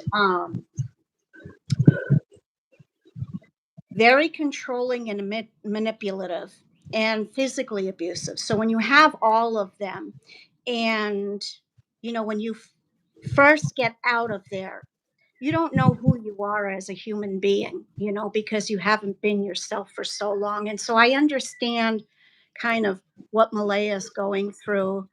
And yes, she is a little airheady. I don't know her personally. God love her, but um, I do believe that she is mourning, sincerely mourning for the loss of her babies. I really do, and she may not know how to express it. I don't know. She may have other things going on, but when you're in a situation like that, abuse is abuse, okay? And whether you're a child or adult, it does things to you mentally. And you don't think like the average person. And it's not as easy to just get up and walk away like everybody thinks it is. It just doesn't work that way. I wish it did, but you know, and I think that she does have legal representation, and they are giving her, good advice of staying silent, and I think that's the best part because you have ding dong there, a lot of ding dongs there, um, trying to manipulate everybody's thoughts, feelings about the case and where Lily and Jack are. Yes. I don't know if she was abusive. I don't think she was abusive to be abusive. I think when you're so mind fucked, I'm going to say, that you're not thinking properly or correctly. And she may have said or did things that she's not happy about, but I don't see her as being physically abusive. Not at all. I don't see it in her. For me, I just don't see that. Him, yes, he gives me the creeps. And so does Dickweed. Ooh, that guy's creepy. Um, I just, those are my thoughts, I guess. Yeah. Well, yeah, solo. If my husband wasn't here anymore, I'd be solo too. I dating world is a little too. There's a lot of weirdos out there now. I don't know. The internet, I guess. But yeah, I just I pray for Marleya. I really do. I sincerely pray for her every day, along with the kids and that, and Belinda, because it's going to take Marleya a while to get her faculties back to think on her own. And you know yes, bad vibes from Daniel and Janie, definitely. Janie is, the mother of the year, the grandmother of the year. I can't imagine. I'm a grandmother of 4 granddaughters, okay? I can't even fathom speaking like that to any to my granddaughters who I can't even say no to. Look at my refrigerator. Look at my refrigerator. I got art all over the place, Mama and Pop Pop. I can't even fathom. I just oh my God. My God. Yeah, I hope that woman loses her tongue one day. That would be a blessing, you know? Maybe she'll wake up one day and couldn't talk anymore. Janie's got the rake. I don't know. This world, all I have to say, Mike, this world. This word, yeah. I mean, you know what? So, Yeah. of course, I have to disagree that that I believe Malaya knew exactly what had happened. Yeah. I believe she knows. Her language indicates it when she talks about instinctively. I believe she was up eventually at one point and saw what happened. And the look of guilt was something that she had on her face when Janie came into the trailer. I believe it's all experiential memory. And I believe she knew something was going on and she did nothing. So I'm actually convinced, based on her language, that she knows, but she doesn't, she also plays on that. She plays, yes, she's been abused, but she also uses that now to her advantage in terms of looking like she has no guilty knowledge, because that's exactly what she wants to hide. And she allowed the abuse of Jack and Lilly continuously throughout the months. She saw it. She said, he's picking on Jack and sometimes on Lilly. So, of course, she is watering it down. But Malaya allowed the abuse to happen and she allowed it to escalate. And that's why she doesn't want people to know about it. And she feels guilty because she is guilty in terms of allowing it to happen. Yeah. And she also covered up with the CPS, I believe. When they visited, she lied to them. She protected Daniel and she didn't protect her children. Yeah. I believe she knows exactly what happened that night. I believe, and I know from her statement that she gave in her only interview, that she knew exactly what happened to Jack and Lily. Was it grieving? Was it sincere grieving? Well, I'm not going to interpret anybody's feelings, but I do believe there was a level of grieving, but it was a weak level of grieving that she wanted to use to her advantage to present to the public. And that is something, and of course she said pain and sorrow. So yeah, she mourned the kids in her own way. And so there is still a certain level of maternal instinct, but it's been overshadowed and she deactivated it. But now, it's all self-preservation and she wants to make sure she can have Meadow again, because if the truth comes out, they will never let her have Meadow again. So that's why I believe she's lying through her teeth. Aling?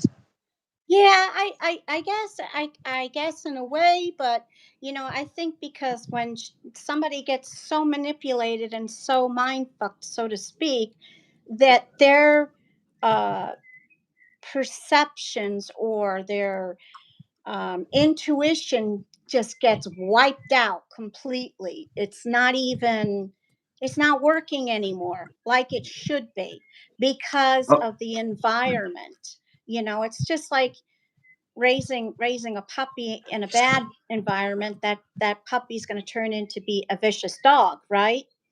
Well, the same thing. You took somebody good and you put her in such a rotten environment for a while, and after time, the wearing down and I believe he purposely sedated her many times. I don't think this was just once. I think there's other things going on too. But yeah, Ilyanka. you know, Ilyanka, yeah, what you just said, I think Malaya knew what happened to Lily and Jack, just not the place that Daniel put them. I think she right. does know. And I I believe don't when think she she said, does know. I believe when she said surf effort, I believe they had a conversation. The conversation, I think she knows that he took him to the ocean, maybe not the exact place, but maybe she does know. And so either way, where Jack and Lily are right now, they don't know. Yeah. But she appreciates the huge surf. I believe she does know where Daniel took. So I believe Malaya knows everything. Yeah. I and definitely for Belinda, definitely for the sympathy for Belinda, definitely. I just Yeah, I mean, I now hope she wins her case. I really do. I really do. I don't think she will. I think they will fight tooth and nails that they don't have to open up any files of the CPS. I don't believe that she has a chance personally. I don't believe that. And there are other reasons that I'm not going to reveal here.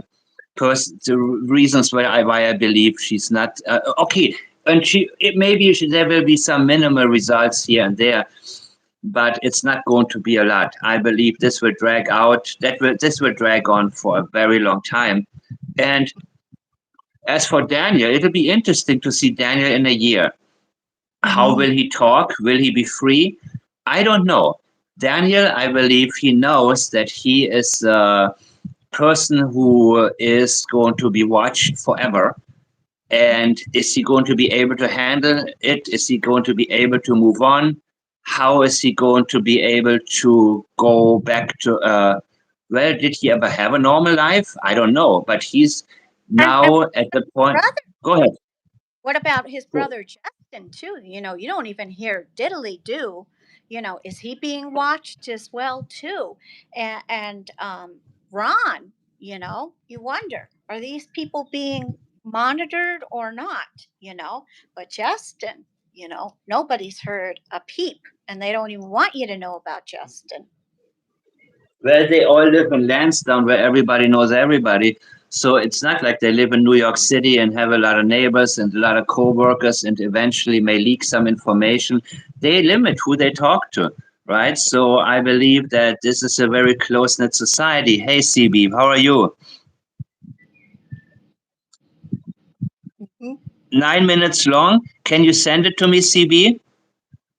Is that the one that I just talked about, or is it? This is an addition to the 2 minute. Oh, okay. Send it to me, please, CB. Can you send it to me now? I would love to get to it.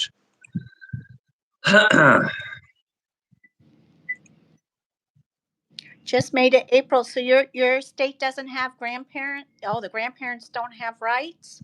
Oh wow. What state is that? Wow. I thought most of the states have the grandparent rights, you know? Because I know some people that have taken their their children's children and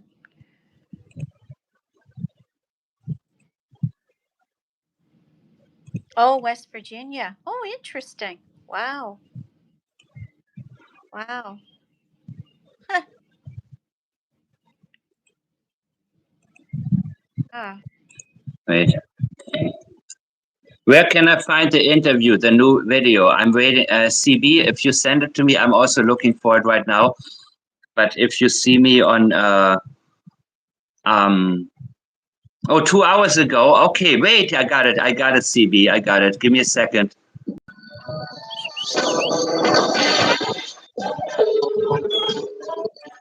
The cat Okay. Okay. for dogs and human remains dogs were here recently. Walk me through that day. You knew that they were coming, but you didn't know when. I actually got back from my visit with my daughter, and I come home and the dogs were already, on scene, and they were there for about an hour before I got there. I didn't know the exact day when the arrival was going to happen. It wasn't even a surprise to me, but at the end of the day, It was even a surprise to me, but at the end of the day, again, I think this is leakage. End of the day. everything's ruled out there. And Everything's ruled out. Are you sure?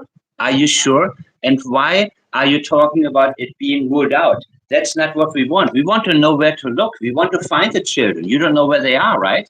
So your interest should be not about ruling out anything. That's a stepping stone right there. If it was ruled out, which I don't believe, according to the language of the RCMP guy, the avoidance, and he says again, everything's ruled out there. The fact that he's using the term everything again, he's trying to say, don't look at our home. I hope this is speculation, turns elsewhere. So you arrived. And again, the speculation turns elsewhere. That's his only concern. That's his only concern. Home after visiting with your daughter. They're there, and then what happens? They're there, and then I walk up, greet them, and meet them for the very first time. Say, you greet them. Yeah, he's been very nice to them. He feels the need to. That is a very important part to him. He wants to befriend them immediately. He wants to be the boy next door who's like, hey guys, how are you? Greet them and meet them. Okay, well, go to work, dude. But he wants to be friendly with them. That's very important to him. For the first time, and say like, or basically, these two filler words always look deeper. can I come close to you and the dogs? And he said, oh, yeah. Can I come close to you and the dogs? And he said, oh, yeah. Okay, why do you want to be so close to them? Are you trying to sidetrack them? Are you trying to keep them? Are you trying to guide the search? Are you trying to avoid certain areas? Are there certain concerns that you have? Yes, there are at the very least, there are certain concerns. And then, investigators were there, one investigator. Okay, they were there. And, had a conversation with him. And had a conversation with him. About what, dude? Like, what's there to talk about? Let them do their job. And they would say, look, we're going to do the property. I said, perfect. Like, let's do every square inch. And that's when it began with, where do you think we should search? Where do you think it happened? Look at this. One more time. Where do you think we should search? And in my mind, these guys are the best. They're supposed to be the best. They should have mapped the terrain, looked at satellite imagery, and found every single speck on that property that need to be searched. And they should have had, better coordination with reviewing those maps and people involved from the start with search and rescue to determine areas they need to search. What happened? Did you tell them where to search or advise them, or what? Yeah, I gave them any indication that soft grounded areas like the marsh. Soft grounded areas like the marsh. Why would a dead body be on there? Because I believe at one point there was a dead body on a soft grounded area like the marsh. This is a sensitive area right now for him. Yep. That's where his mind is going. Yep. The ponds, anything like that. But I said, you're welcome to do it anywhere. They did inside the house. They did, everywhere. Vehicle. Inside the house. Okay. They did everything they could. What vehicles? They did everything they could. Again, he's minimizing. He's saying everything. He's overselling here and then undermining over there. Everything. They did everything. That means Yep. don't look anywhere. But then he says everything they could. How do you know? How do you know what they can and what they can't do? Mm-hmm. Even this indicates that he is the judge who knows more. And he is able to say they did everything that they could. Not they looked everywhere. Because he actually believes that they had limited abilities. So I don't know how he prepared for it, but he talked about the marsh, he talked about vegetation. So I wouldn't be surprised if he did a little bit of research. I would love to see what his Google searches are right now. Or would you think the dogs happily walking around the yard? Okay, go ahead if you want to say something. No, I'm reading everybody's comments, and it's true. Let's see.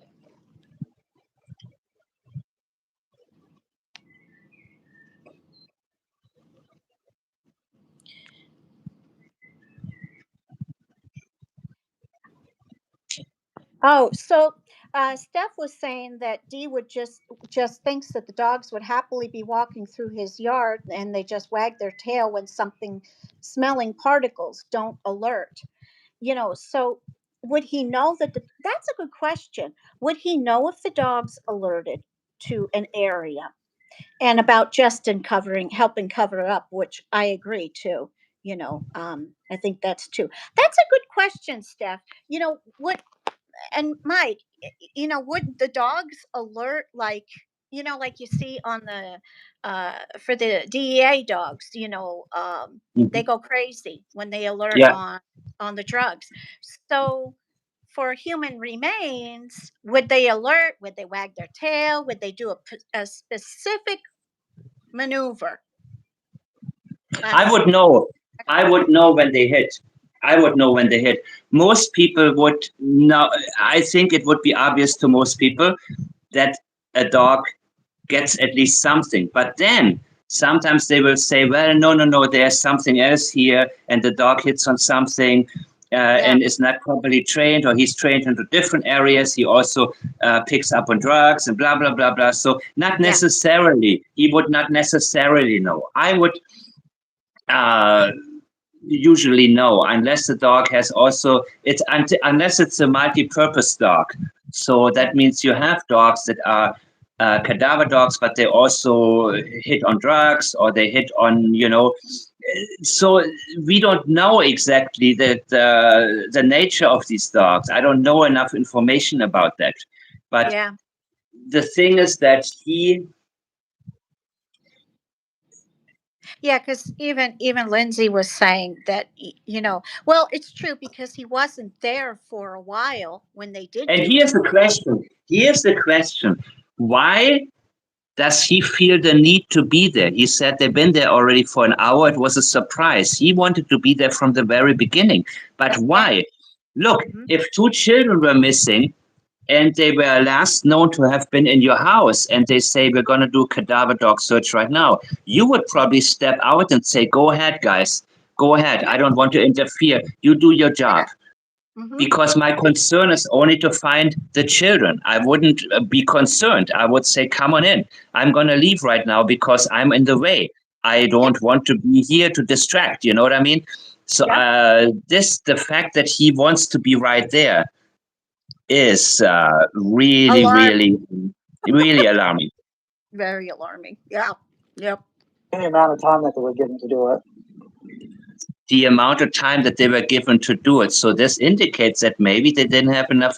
Maybe if he thinks, had they spent more time, they would have maybe hit on something. Because that's very interesting, this comment. And it also shows how much he observes everything, how concerned he is. So what did they search when they came inside? How did that go? Well, when they took the dogs, inside the house. They ran from one side of the house to the other, waiting for the dogs to, bark or pick up a scent, and nothing was located. Same with all the property. There was no Thanks. indication of anything. When they didn't do it once, they took in both dogs. They did the whole thing. They did like up the road. They did the blanket site. They did pipeline where the blueprint was found. And Wait. they did the blanket site. They did pipeline where the blueprint was found. Did you hear this? The he was gonna say footprint, and then he said bootprint. Listen to this. Oh, they did the blanket site. They did pipeline where the blueprint was found. And he's first saying footprint, I believe, and he corrects it to bootprint, which is a huge sensitivity. I don't know what it means yet. The highlight is near the end when DM wants RCMP to go in the direction that points them to without naming Haley and her. Oh, got it. Okay, CB, I look forward to it. But you see, he corrects himself. He was going to say footprint, I believe, and then he said bootprint, which is a sensitivity. I don't know what it means yet, but it means something. They exhausted every single area within Lansdowne. Yeah, the pipeline trail right here where we're standing. They spent. So this is a pipeline trail, and I believe he went there with the ATV that night to get rid of Jack and Lilly. Every hour they could, searching, not any planning or anything like that. I mean, they were boots on the ground, just doing whatever they could. You were mentioning that you had a bit of a tense reaction with one of the dog handlers. Can you tell me about that? Yeah, it was a little bit heartbreaking and heartbreaking. Heartbreaking is heartbreaking is one of these terms that has lost its meaning completely. Because these terminologies, when you look, for example, at YouTube videos, everywhere, heartbreaking, it's something that he throws in there because he knows it's something that's being overused, and so he might as well do the same thing because he wants to appear the way that he should appear. And he knows he has a hard time appearing like that because, again, there's nothing about Jack and Lilly. It's all about the process of the search. Why are you not talking about where are they? Where could they be? How can this be? And his hair is very gray. He really, I think, is going through major stress. Oh, he's aging. He's aged like 15 years. Yeah. Saddening to hear what the words that came out of his mouth. And for me, all I was trying to do was ever help. All I was trying to do was ever help. Ever. And he looks straight at her because now he wants to know, how am I doing? He wants to convince her. His body language, his facial expression, now he's focused on her. Everything is screaming, I need you to believe me right now. This is what I want. It's one of his intention is to clear himself, to be completely clear. And he needs to be believed. What else can I do to make you believe me? That is the message that he's really sending. For me, in all I was trying to do was ever help. This is too much ever, too much all. Yep. And for me, it's all about him. That's all I've been doing is cooperating. And again, all I've been doing is cooperating. And to see that and hear that, I mean, what else can I do to convince you? And now, again, the facial expression. Yes, Daniel, I know he said, everything, every move I make, everything is getting analyzed. Yeah, dude, because, you give us something to analyze. If you didn't give me anything to analyze, I wouldn't do that. And I feel weird doing it. But you know what? You are the person who has indicated that you have guilty knowledge, and I want to know what it is about. So you're the reason that I am doing this, right? It's you make it sound like, okay, now they're analyzing me again. Everything I do well, we got your pattern down, dude. That's the thing. After all these interviews you've given, you make it actually easier for us to recognize your pattern, your baseline, everything, you know? I mean. Okay, what is he trying to explain? It was pretty saddening. Saddening. Okay. Did he say? How about, is it sad that Jack and Lily are still gone? Not that they think, what is saddening? He said the Thursday and all the way Thursday and all the way. leading into Friday morning. There's not enough detail. All the way leading into Friday morning. All the way into Friday morning. That's a long way. A lot happened Thursday night. And I said to him that Thursday was just an ordinary day. Bullshit. However, until I woke up until Thursday was just an ordinary day until, yes. Yep. Friday morning. Until, and then he skips to Friday morning. Yeah. So what he should say is Thursday was just a normal day and leave it at Thursday.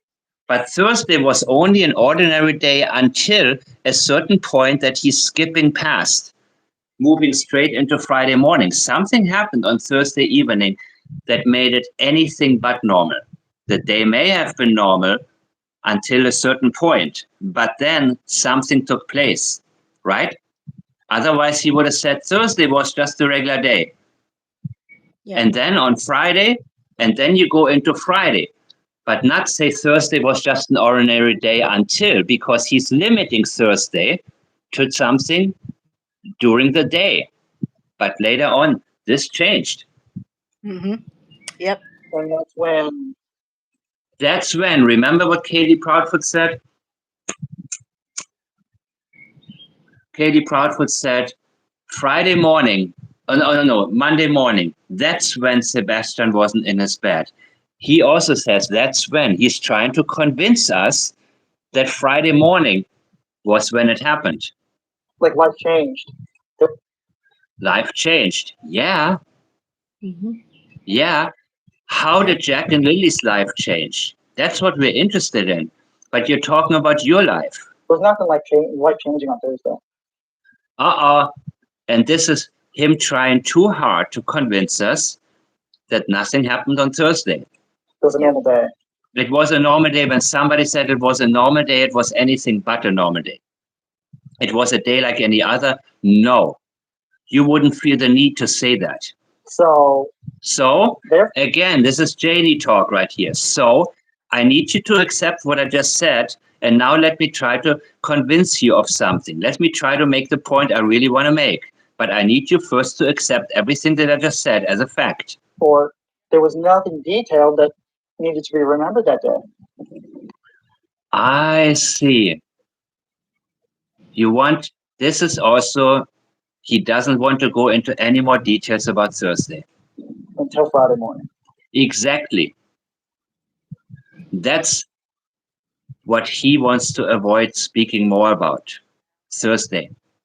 The fact they cannot agree on when Jack and Lily went to bed, supposedly. A 2-hour discrepancy. Yep. Him saying 8 p.m., her saying 10 p.m. Yep. So he was mentioning something along the lines of something happened Thursday night and your story isn't matching up? Yeah. Well, not just matching, it didn't have enough detail for him. Yeah. For him personally, not personally. For anybody, there is not enough detail. So he's trying to make it sound like this guy has a personal problem with me, right? So he's trying to undermine. Let me finish this for a second. He's trying to undermine the common sense that dictates to ask more about Thursday. This guy has a personal problem with me. It's a form of hillbilly gaslighting people, right? He personally has a problem. It means that's only him. Mhm. So you shouldn't go there.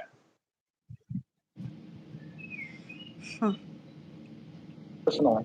And then that's when I asked him, do you know anything on the case? And he said, not really. I've seen you on the news once. And that kind of, Yeah, that's of course what he said. He didn't want to say what I think some RCMP people have told him off the record.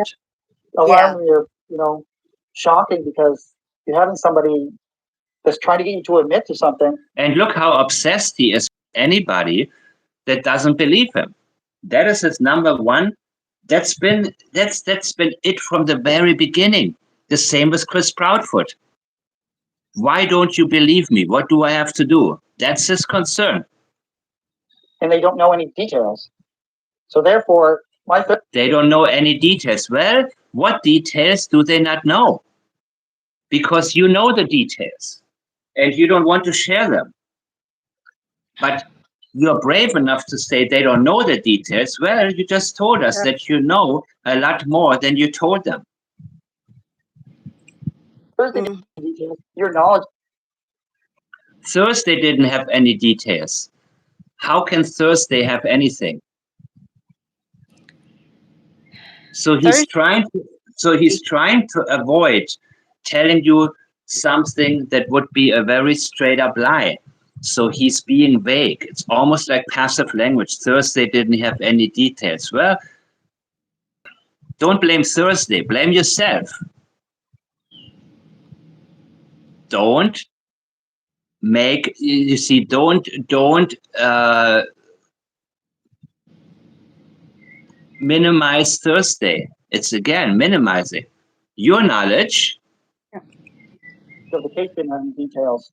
So you should exactly, because you know the details. Shouldn't try to force something on me without knowing any of the background. Right, but you said it was a normal day, right? So why don't you tell us more about Thursday? What time did they go to bed? Why don't you go more into Thursday? Nobody even knew what they went to sleep in, whether they went to sleep in their clothes or their pajamas.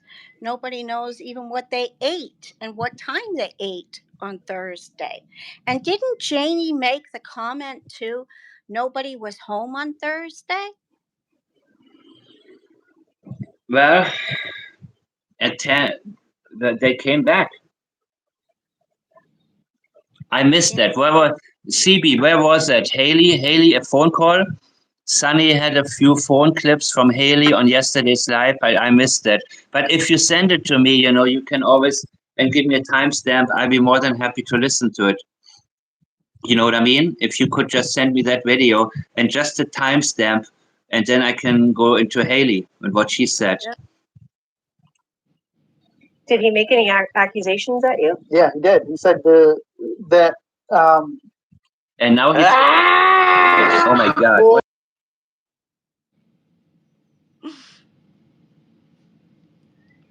That's true. Wednesday, they don't talk about Wednesday either. That is true. It happened on Thursday. So he is now very careful. He said that he's being very careful right now. Thursday didn't have enough details, and we think you did something to the kids Thursday night. And I asked them, like, what are you talking about? Like, I just ran through whole Thursday and Wednesday with you. No. We just spent the last 20 minutes talking, and there's not enough detail because I thought it was an ordinary day. I thought it was an ordinary day. In the end, the cadaver dogs were there. They went through, and the story continues. In conclusion to all this, yeah, there's still a lot of work that needs to be done. I'm still. Oh, really? How you know? Operating investigators at every turn you could possibly think of, and hopefully we see some kind of resolution soon, or some kind of resolution.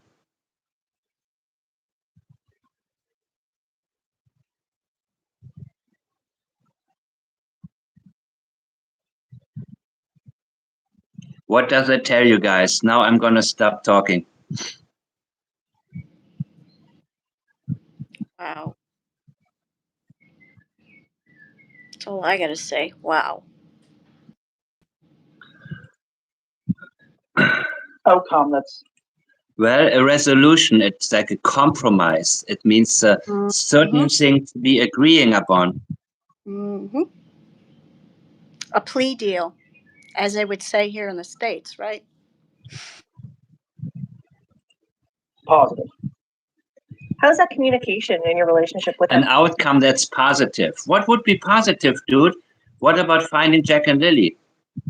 Some kind of outcome that's positive. How can he move on? That's his concern. How can he go back? How can he have a normal life where he's no longer in the shadow of suspicion?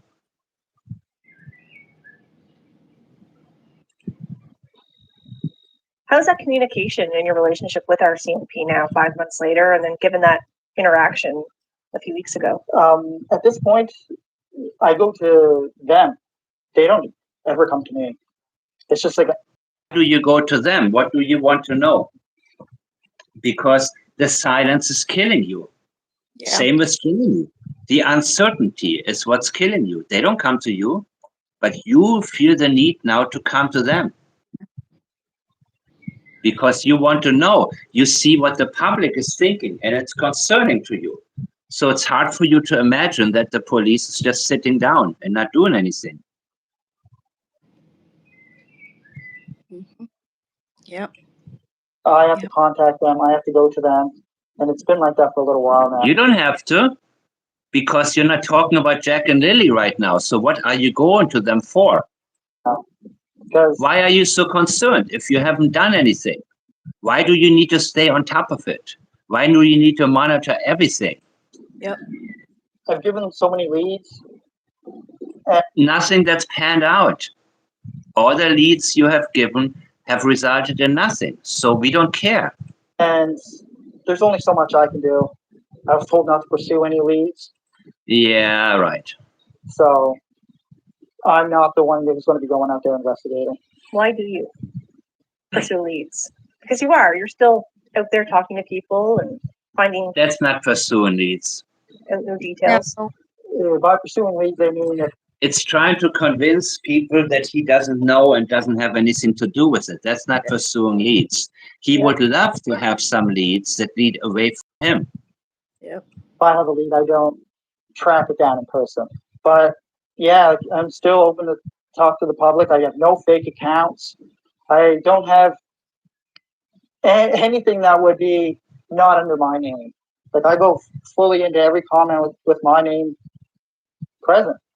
So I have nothing to hide. People are free to message me whenever, and people are free to discuss anything they want with me. Any angle, any perspective that they have, I'm open to it. And I will pass it along to investigators in a solid perspective. Every tip matters. No, not every tip matters. Every good tip matters. 800, almost 900 of them matter. No, they don't, because the vast majority of tips that police receives, generally speaking, are either false tips, not important, same like Natasha, same like the sighting, all of this. No, these 800 tips don't matter. Maybe 40 of them do. Yep, I agree. Find Lindsay. that helps for you. It doesn't help me mentally, that's for sure, but I still do it. I'm basically desensitized to all judgment at this point. So if anybody has anything, you can just come to me, or you can go to Major Crimes. You can go to your local police department. They'll pass along tips, or Crime Stoppers. Because this whole situation has dragged on for way too long, and it's absolutely destroying everyone involved. Uh-oh. Why are we doing it for so long, dude? He doesn't realize what it's like to want to know what happened to Jack and Lily. He cannot relate because he knows what happened to them and doesn't want people to find out what happened to them, in my opinion. So for him, this is a nonsensical statement, because everybody, until you know what happened to Jack and Lily, we cannot put this out of our minds, but he has closed the chapter a long time ago. And that's why he cannot relate to the obvious. Yep. It's absolutely everyone involved. Well, it's only about Jack and Lily, but it's destroying who? Your mom? You? Well, then and help us get the answers. So what does this tell you now that the cadaver dogs were in, they didn't find anything? Do you think like the part of the woods, do you think that's case closed? It should be case closed. It should have been case closed from It should be case closed. No. It should have been case closed from. the very start. Yeah, this again. Mm-hmm. Exactly as where his mind is at. This should have been case closed from the very start. Yep. And this is the message he's trying to send. Yep. Because with the amount of resources and technology and amount of searchers and everyone deployed in that the initial search, that was a lot. That was an 8-kilometer radius outwards. But you were at the pipeline the whole time. So I don't care about these 8 kilometers. I care about the area where you were. I care about the area that you care about. So it doesn't matter how big of an area if they didn't look in the right direction. Yep. Yep. And he was missing in action anyway. And it's just the amount of money and people's time and Oh, and now you're concerned about taxpayer, right? injuries that was just, sustained during that. No, but we haven't found Jack and Lily. It's just people should have just opened their eyes to see that we need to look elsewhere. I pointed many fingers, and I think that's where the people should look.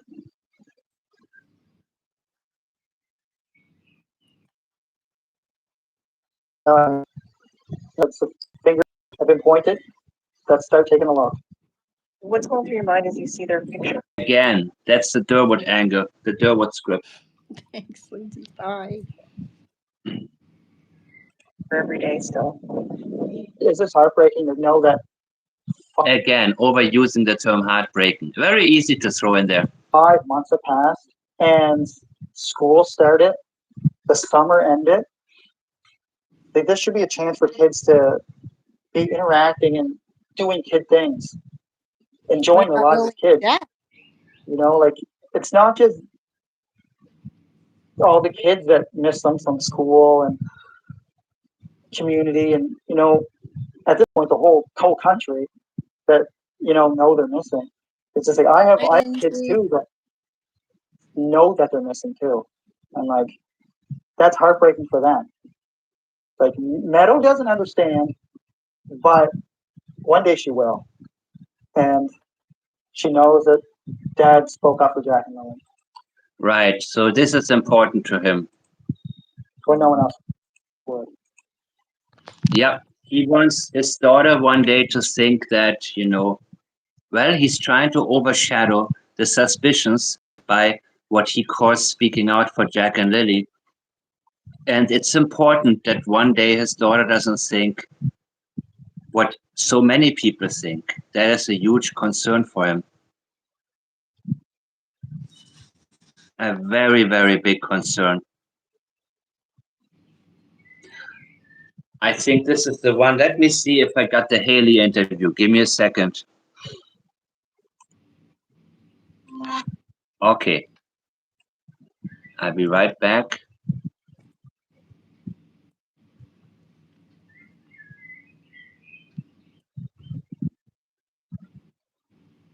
Okay, give me a second. 15 minutes. Good.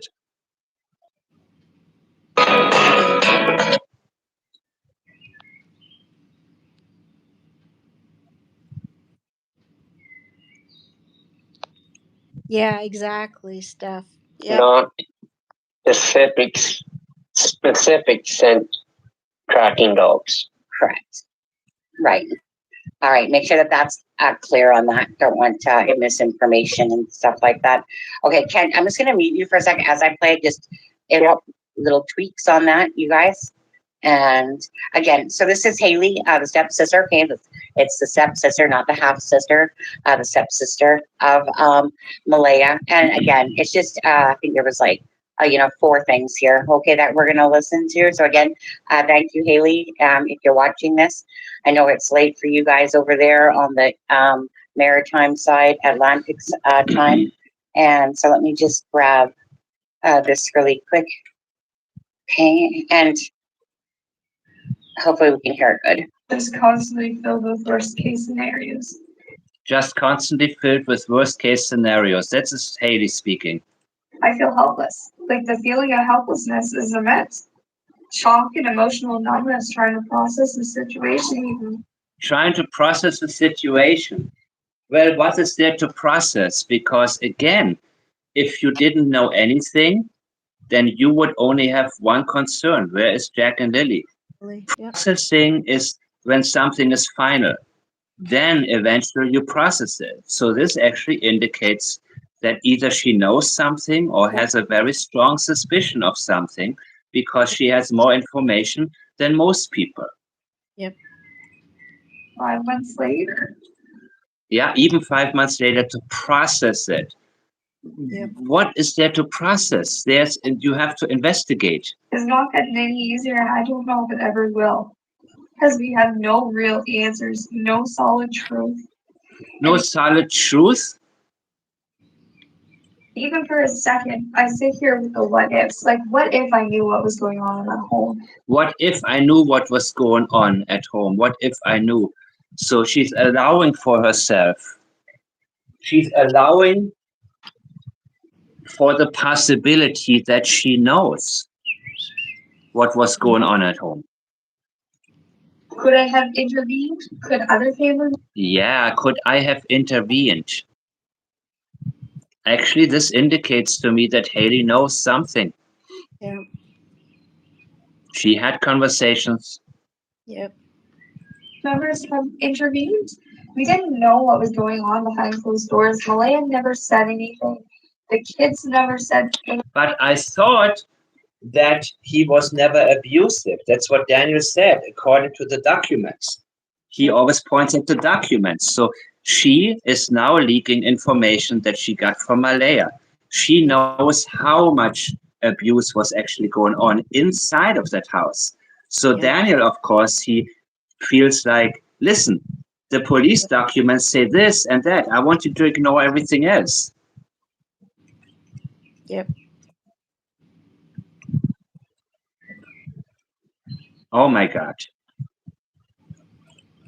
The kids never said anything. Well, yeah, the kids never said anything, sure, but did you, I mean, the warnings, there were warning signs. I mean, did you, There was it's a not the lot of red responsibility. flags, and nobody was paying attention to the red flags, Mike.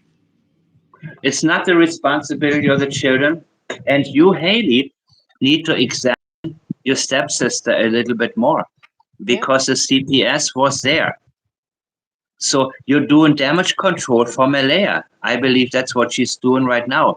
She doesn't want people to know how much Malaya knew and how she actually helped Daniel cover things up.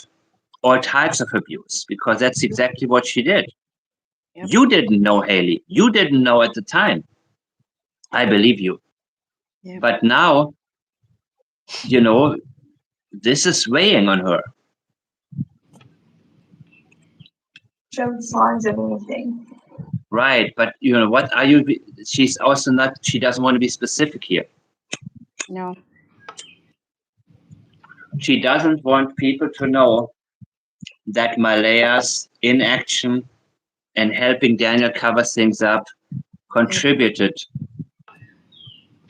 to what is now the disappearance, Jack and Lily being missing. Like, kids don't just up and vanish. We all know that. It doesn't happen. It's a heartbreaking mystery. I sit here day in and day out. It's not a mystery. Again, mystery is a placeholder. Mystery, when you use the term mystery, it either means you think you have no chance to figure it out, or you don't want to go into detail and rather have it seem like a mystery. So I'm hoping for good news. She's masking it to avoid details. But at this point, I don't know if we'll ever have any good news. Trying to navigate this has all been overwhelming. Like literally overwhelming. It's unimaginable trauma to have a niece and nephew go missing, both at the same time like that. To you or Jack and Lily, because this may indicate knowledge that they are beyond help. Yeah. That you either strongly believe or you know that there is no need to have concern for Jack and Lily now because they can no longer be helped. Yeah. And that's why you're talking about the past when they were still alive. Yep. What could have been done to prevent and avoid what has been going on, without wanting to indicate that Malaya was at least highly negligent. Yep. I just feel lost, helpless, and completely heartbroken. Heartbroken, yep. You wouldn't be heartbroken if you had any hope that Jack and Lily could still be out there, right? You would be too active looking for them.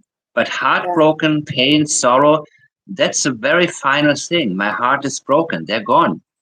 Yep. And I'm grappling with the conflicting emotions that come with the not knowing part. It'll literally eat you alive if you let it. I arrived May 2nd between 2 and 2:30. I didn't even know Jack and Lily were missing until 1:30 that day, and I seen it on Facebook in a post that was shared. You imagine, you just get home from work, you sit down, you open your phone just to scroll, and then you see that your niece and nephew missing. I can't even explain the hurt and the heartache when I seen that. I had to message some people and get the address of where this happened because I didn't even know where Malaya lived. I didn't speak to her for 2 years. And keep in mind, I'm not familiar with that area. I live 45 minutes away. So I got all the details that I needed to head down, and I was there between 2 and 2:30. And as per Daniel wanting a polygraph, I just want to say, Interesting. Let's hear what she says. if the RCMP took him seriously and Yes. really thought that blanket was planted, my ass would have been hauled in there long and ever ago for a polygraph. That's never once came up from them. He's just making himself look worse and worse with all this new stuff coming about. Same as, saying that Malaya took 2 of his shirts from the house. That didn't happen either. Of course not. Yep. Of course not. Yep. You see? And, but that was in the past. Let's hear. Okay, so as for the bathroom incident, I guess if that's what you want to call it, when I went in after he was wrestling around in there, there was something there. I couldn't tell you what it was. Could have been a substance. Could have been anything. Yeah, right. I don't know what it was, but it was definitely something that, was there and then it wasn't there after he had gone back in. And Malaya had broke down at the end of the driveway and had said that, he's been using that for 2 years. So that's where that came from, where I said, there was drugs involved. That's where that came from. Anybody can take it as it please. I know what I said. I know what I had seen. But just to clarify that, I guess, if that helps. So that question, Sunny, regarding Daniel saying that my side of the family has the children hidden, that I'm a part of that. That is not the case. And at this point in the case, I'm focused on getting the truth and not pointing fingers at somebody else or looking for revenge towards somebody. And that's what I feel like Daniel's motive is to just take all of the heat off him and his side of the family and swing it a different direction. Yeah. As we all know, he's always coming out with something new, like even the latest. But mind you that Daniel is very careful the way he does. He wants to just plant the seed and keep the script though going that he started with Durwood. And he knows that ever since Durwood came on the scene, a lot of people stopped looking at Daniel. Yep. That's just how it works. Yep. But give me 1 second. I'll be right back. You talk now, Daniel. You talk. Okay. Bye, Yanka. I am so sorry about your daughter. And yes, I would be the same way too. I would be a mess, you know. So, bye, Charlotte. Nice to see you and see you back again. And I think she knows a lot more too, definitely. I think she knows that they are definitely not coming back.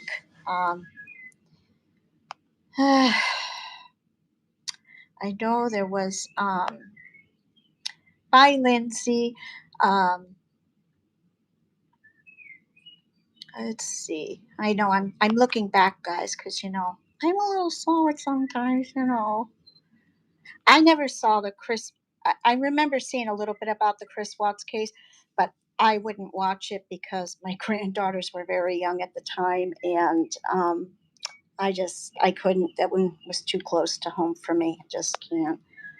But yes, Lindsay, you said that Wednesday was sketchy too. Like they don't want to talk about a lot of things, and I don't believe it happened Wednesday. But there must have been an awful lot of stuff for normal days that they don't want to talk about because there's quite a bit that they don't want to talk about during that week for some reason.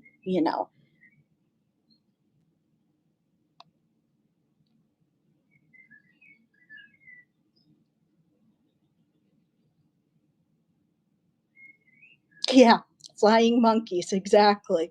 Oh, look, a pig just flew by. Oh, wow. Yeah, that's what I always say too. Yeah. Or like I say to my children, oh, I see, said the blind man. Yes, yeah. I feel sorry, because he's talking about other children going to school and blah, blah, blah, blah, and how they want to play outside. And I'm thinking, look what you just took away from Lilly and Jack.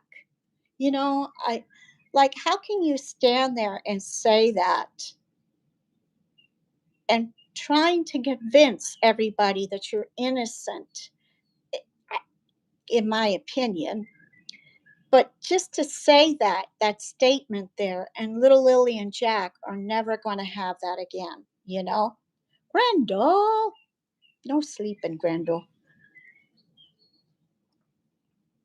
Yeah, dancing bananas. Yeah, exactly. And no more school days, no more holidays, nothing for Lilly and Jack again. Nothing.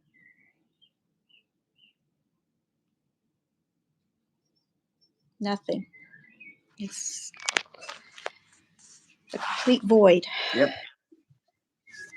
I'm going to listen a little bit more to Haley because I believe she knows a lot more than she says. She doesn't want people to know that how much Malaya knew and how much she knows. So she's very careful. Daniel is also very careful not to make direct accusations anymore, but he wants the Durwood script to keep going. So it's a light fight, if you will. Mm-hmm. It's sort of like they blame each other, but not too much because they know it will backfire on them. So this is, she wants to say more, but she knows it's not in Malaya's best interest. Yep. It's very true, Mike. Very true. Talks that he did with the DT show. There's information on there that he said that is not in the documents. So why are you saying this to the public, and why wasn't it told to the RCMP? It's honestly disheartening. We're 5 months in and still no real answers. That's all we want. Yep. Stop taking meetings. Yep. Right. So those were the questions I'd asked now. Okay. So that's what we have from Haley. Yeah, Haley knows a lot. Mm-hmm. Haley is very, very what can I say without repeating myself? So, Grendel, I'm going to talk more about Amy Bradley very soon, but I think right now everybody's very interested in Jack and Lilly. I mean, I want to, of course, in the private section, talk more about other cases too. And let me look real quickly, because the last time I was talking about, one moment. Yeah, I think I'll do it later in another video where I go more into the father of Amy Bradley, because there's so much more people. There's so much more. But I think I don't jump around now. I think I will leave this with about Jack and Lilly now in this video. Of course, I'm going to maybe pre-record something about Amy Bradley. So those of you who are interested in the case, I will get into a lot more detail. Or in my next video, I'm going to start with Amy Bradley and then move into the area of Daniel Martel, because I still haven't analyzed most of his. I haven't even listened to everything from the Drunk Show. I have only, I have not, I skipped so much, but there is a lot that he actually said. So I don't know how everybody's doing right now, if you're still up. This is one of those longer lives, of course, where I think later I will publish it in the public section. But I think maybe now I should, let me see something here. Is everybody doing okay still? I'm doing okay. Over on the right-hand side of the marsh, you know, going toward Lansdowne Road, there's a marsh that's right beside the house there. Probably can pull that up on the map. There's a little driveway that's right beside it, about 100 feet from the house. 5 p.m. Okay. Around here? Yeah, that's actually the marsh, and there's a little driveway right on the left-hand side right there. Yep. That's where I parked in white Nissan Pathfinder. Okay. And then when I jumped out of the car, the RCMP yelled at me from in the yard, right? Because they could see me clearly. Yeah. And they said, Daniel, don't go back into the woods. So at that point, I didn't go back into the woods. I walked over to the house and I went down and I was talking to my mother, because the RCMP just, you know, officers just swarmed Malaya. Yeah. Yeah. And so they asked you to stay there. They asked her to stay there. Did they look into your Pathfinder or the Pathfinder? Did they search it? No, they didn't at all. No. At any point? Not. They should have. Not that I know of. Should have, yeah. Now, was this the vehicle that went with Malaya? Like, I think it was towed later. Yeah, it was actually towed by Commander of Operations. The guy's name is Josh. He was actually pretty pissed about where they left it. They left it right at the bottom of Lansdowne Road when they left. Interesting. And so yeah, so he was pretty pissed about it. He said what he said is that goddamn fucking vehicle's always in the way of the search vehicles, right? So he's like, I had it towed out of here. It was White River Towing or something like that. Okay. Yeah, he wasn't happy about where it was left because they use that road quite a bit. And you don't, I mean, when it was towed, were you still in communication with Malaya? No. And my wallet was left in the car when it was towed. And then when I got my wallet back, everything was taken out except for my actual important stuff, like my driver's license, my bank card, my health card. All that stuff was still in there, but all the other stuff was taken. Interesting. And did the investigators ever tell you that they didn't search it? No, they didn't. Okay, so there's a possibility that they searched it and just that you're just not aware of it. That is true. That could be true. Yeah. Yeah, I mean, they can't tell me everything, so. Right. And it was her vehicle, but I'm not sure if they would come out and say, "Hey, we searched her vehicle to you." Yeah. Well, I mean, they tell me lots of things, but it's just some things they don't. Well, I'll ask you this: did they search your other vehicles on the property? I'm not totally sure. For the first couple of days, like I wasn't at the house, but I imagine they did. Okay. Well, I would imagine that they would have. That would have been Yeah, you were not at the house a couple of days because you were at the pipeline the whole damn time. Yeah. Not do that. And I'm my assumption. It's just an assumption. The reason you don't know about it, obviously, is because, well, Malaya and you weren't talking. So at this point, you arrive. You know, officers are talking to Malaya. How long before the search team gets there? The search team was actually fairly quickly. They actually had the command center and everything set up pretty fast. They had a lot of different, I don't know what you would call them, search teams or dispatchments of different units. There's 23 different search organizations or search teams. Look how detailed and how interested he is in the process. How interested he is in the activities. Because, again, you're talking about people who failed to find Jack and Lily. You wouldn't be interested in them. You would look for, where are the children? Where haven't we searched? So far too much focus is on the work they did that resulted in nothing, and the activities that resulted in nothing. That should be this part of the past. Done, gone, finished. Let's move on. Let's find the kids. Teams in Nova Scotia from each area. They have a total of 23. I'm not sure if all 23 made it here, but there was some from the South Shore. I mean, a lot from all over Nova Scotia. And they had the Nova Scotia Guard called in. And the first helicopter arrived on scene within the first hour and a half, which was. And the helicopter is very important to him because he didn't want to be spotted at the pipeline. I do believe I was told that's a record for making the first helicopter to a search. That is pretty impressive, an hour and a half. And the dogs. But they had drones out. They had drones up much quicker than that. They had drones up within the first 30 to. Yep, anything up in the sky that can spot you. 40 minutes, I think. Oh, wow. And how long before the dogs got there?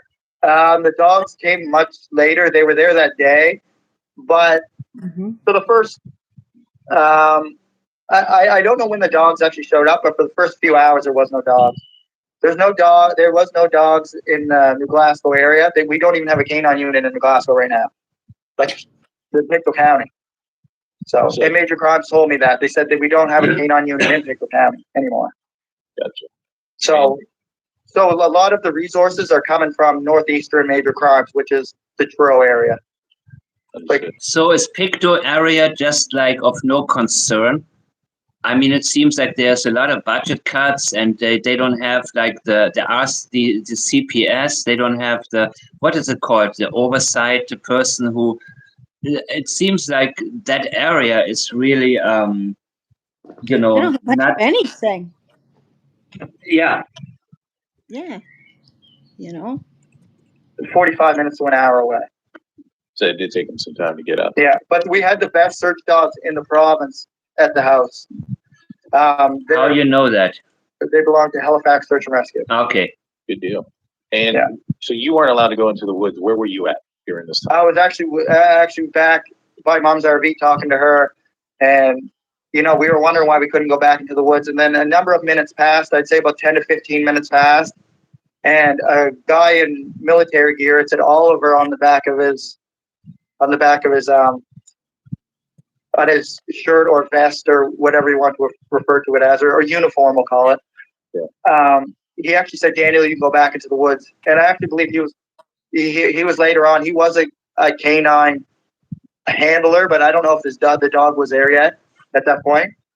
Because I remember seeing him with a canine unit, I'm pretty sure, later on in the search. And so you were allowed to go back in the woods? Yes, and then I immediately jumped the fence, and I was right back into the woods, and I did all the streams that were up behind the house that lead into that little marsh that's actually to the left of the house, which you showed. The marsh again. Yeah, I don't know how true this is. I've heard rumors of this, that at some point you heard a scream and you thought it sounded like kids. When was that? That was later on. That would have been, it was still on that same stream path when I was walking up through the woods. I thought I heard a scream, but you have to remember, I had a helicopter right above me. There was drones. There was already people searching at this point. So I don't know if it was actually a child scream or not, but it did sound like a scream, but it could have been somebody yelling for the kids, right? So why did you mention it? Correct. That's possible too, yes. 100%. But it was so hard to tell because the way the helicopter was going, it was going slow and doing just doing. I was like, I almost swear I could feel like the rotor wash that was coming down off the wind, because sometimes they would go pretty low because the vegetation was pretty dense, because a lot of it's not hardwood, so there's no leaves, right? Yeah. It's evergreen, so you have trees that are full of needles, so it's much more hard to get a good view from a helicopter through that stuff. Yeah, no, I can imagine it being very difficult. At any point that first day, did they question you guys at all as far as maybe perhaps? Yeah, I actually sat in my mother's vehicle, and Commander of Operations came down from the command center, and me and him sat in there, and we went over some of the stuff we're going over right now. Did you know the kids are going to be home from school that day? Would you have kept the kids home from school that day? What happened in the morning? Did you see the kids that morning? There's a lot of the similar questions you're asking me now. Yeah, I can imagine so. And that happened that first day. So nighttime comes in. Around what time does the search stop on the first day? The search doesn't stop on the first day. They go right through the night. I was surprised by so many more opportunities here, so many different people to meet, and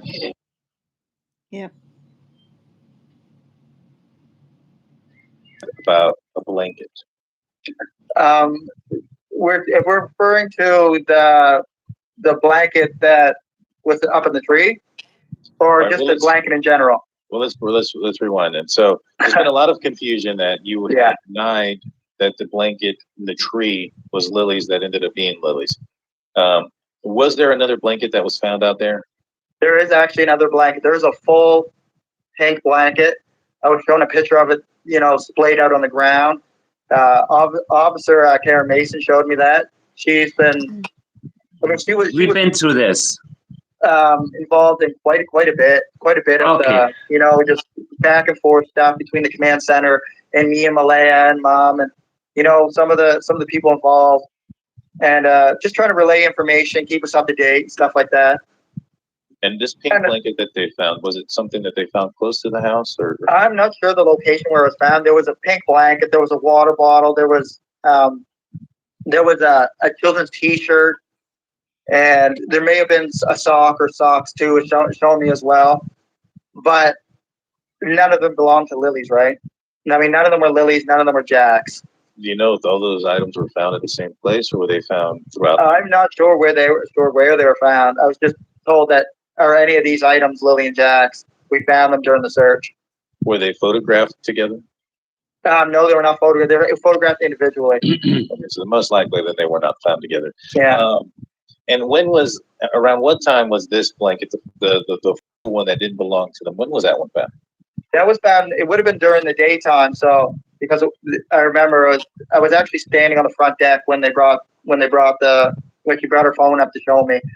So that would have been sometime during the day. So I'm saying between noon and 4 p.m. probably. At 4 is when they found the pink blanket that was Lily's. That was a portion of the blanket, correct? Yeah. I'm not sure on the exact time on that either. And it would be after 4, because the school bus goes up there around 4 o'clock. Gotcha. And because that school bus, it goes up, and it actually goes up and turns at my Uncle Ron's house, which is about 500 feet past where the blanket was found.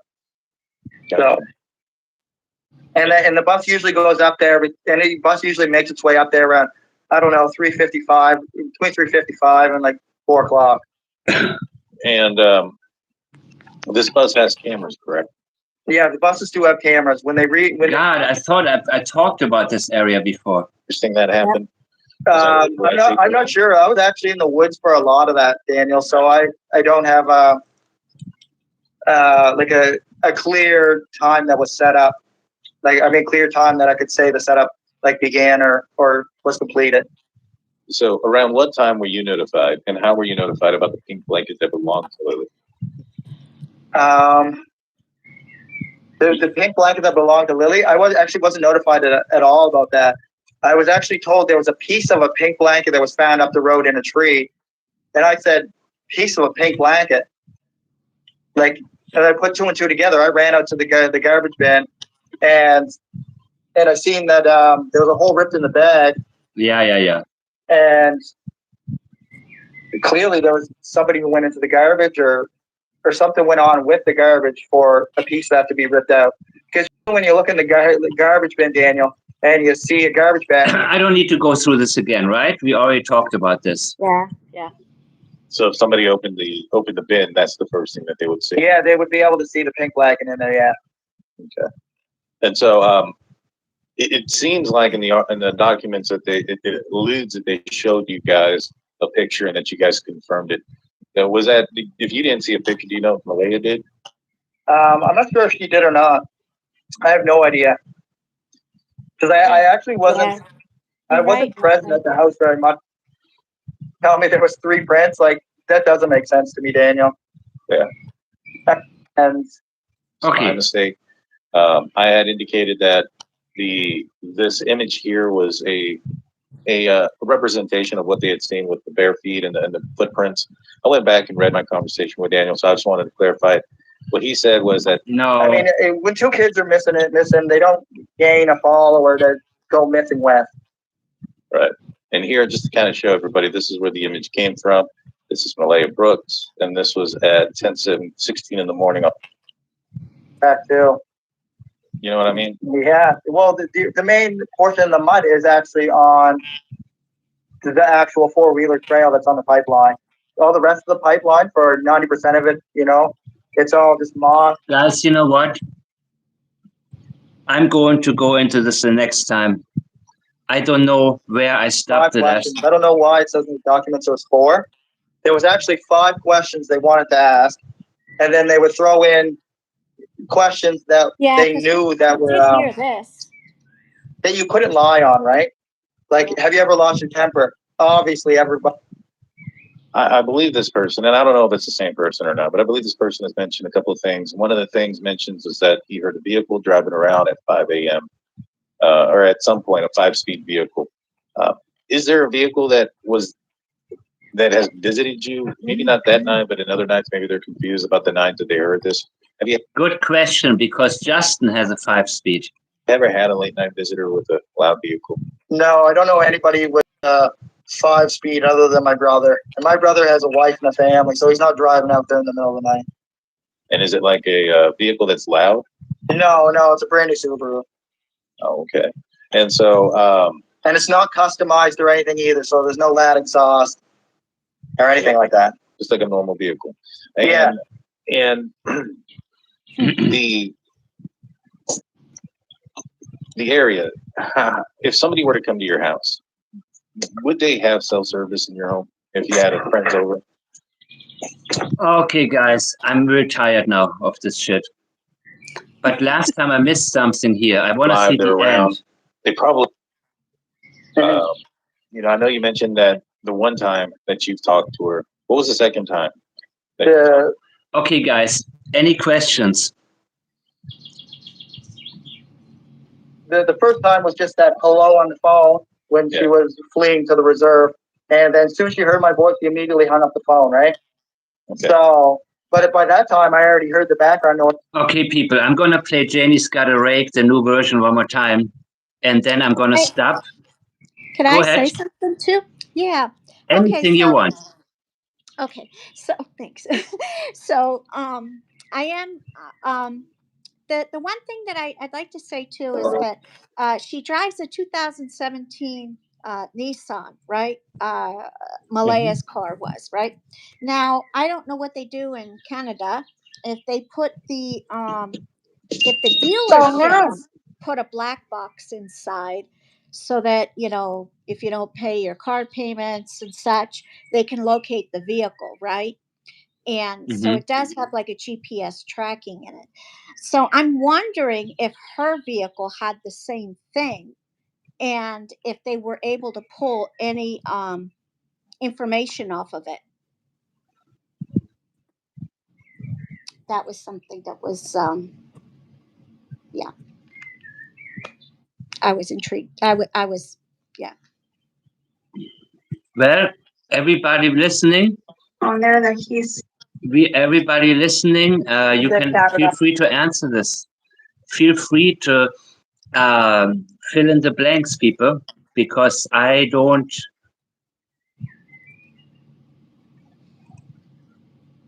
It's not so much like well, it's like a tracking device, but I know dealerships do it. You know.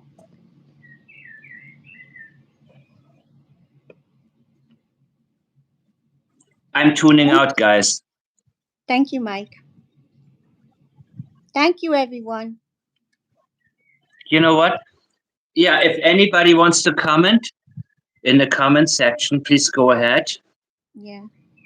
And you can continue. Thank you, Grendel. Minnie. Go ahead. Grendel, I wonder if that would be included in the GSA, is what he was talking about too. So curious about that. Their phone for 24 hours. Yeah, that's nothing, but I'm sure that they had done something, I would think. Nice to meet you, everyone. Thank you. And thank you, Mike, for allowing me to come in. Thank you. Have a good night, everyone. Thank you so much for being here, guys. Salam. Here's the latest version from Simon's son. And he's not in the member section, I guess, but later I'm going to post this in the public section, this video. I think I like it very much to have the smaller chat with the people who really want to be here and people who are interested in statement analysis and people who, I think this is, so anyways, I'm going to play the last version, the latest. Goodbye, everybody. Good night, everybody. Good night. Nice to see you, Grendel. Good night.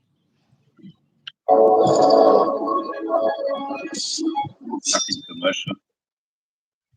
I don't like to be on camera. I don't like my picture taken. I'm just a quiet person that just wants to be left alone.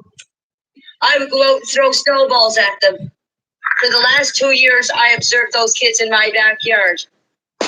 Chinese got a right. Could you stand Lily straight?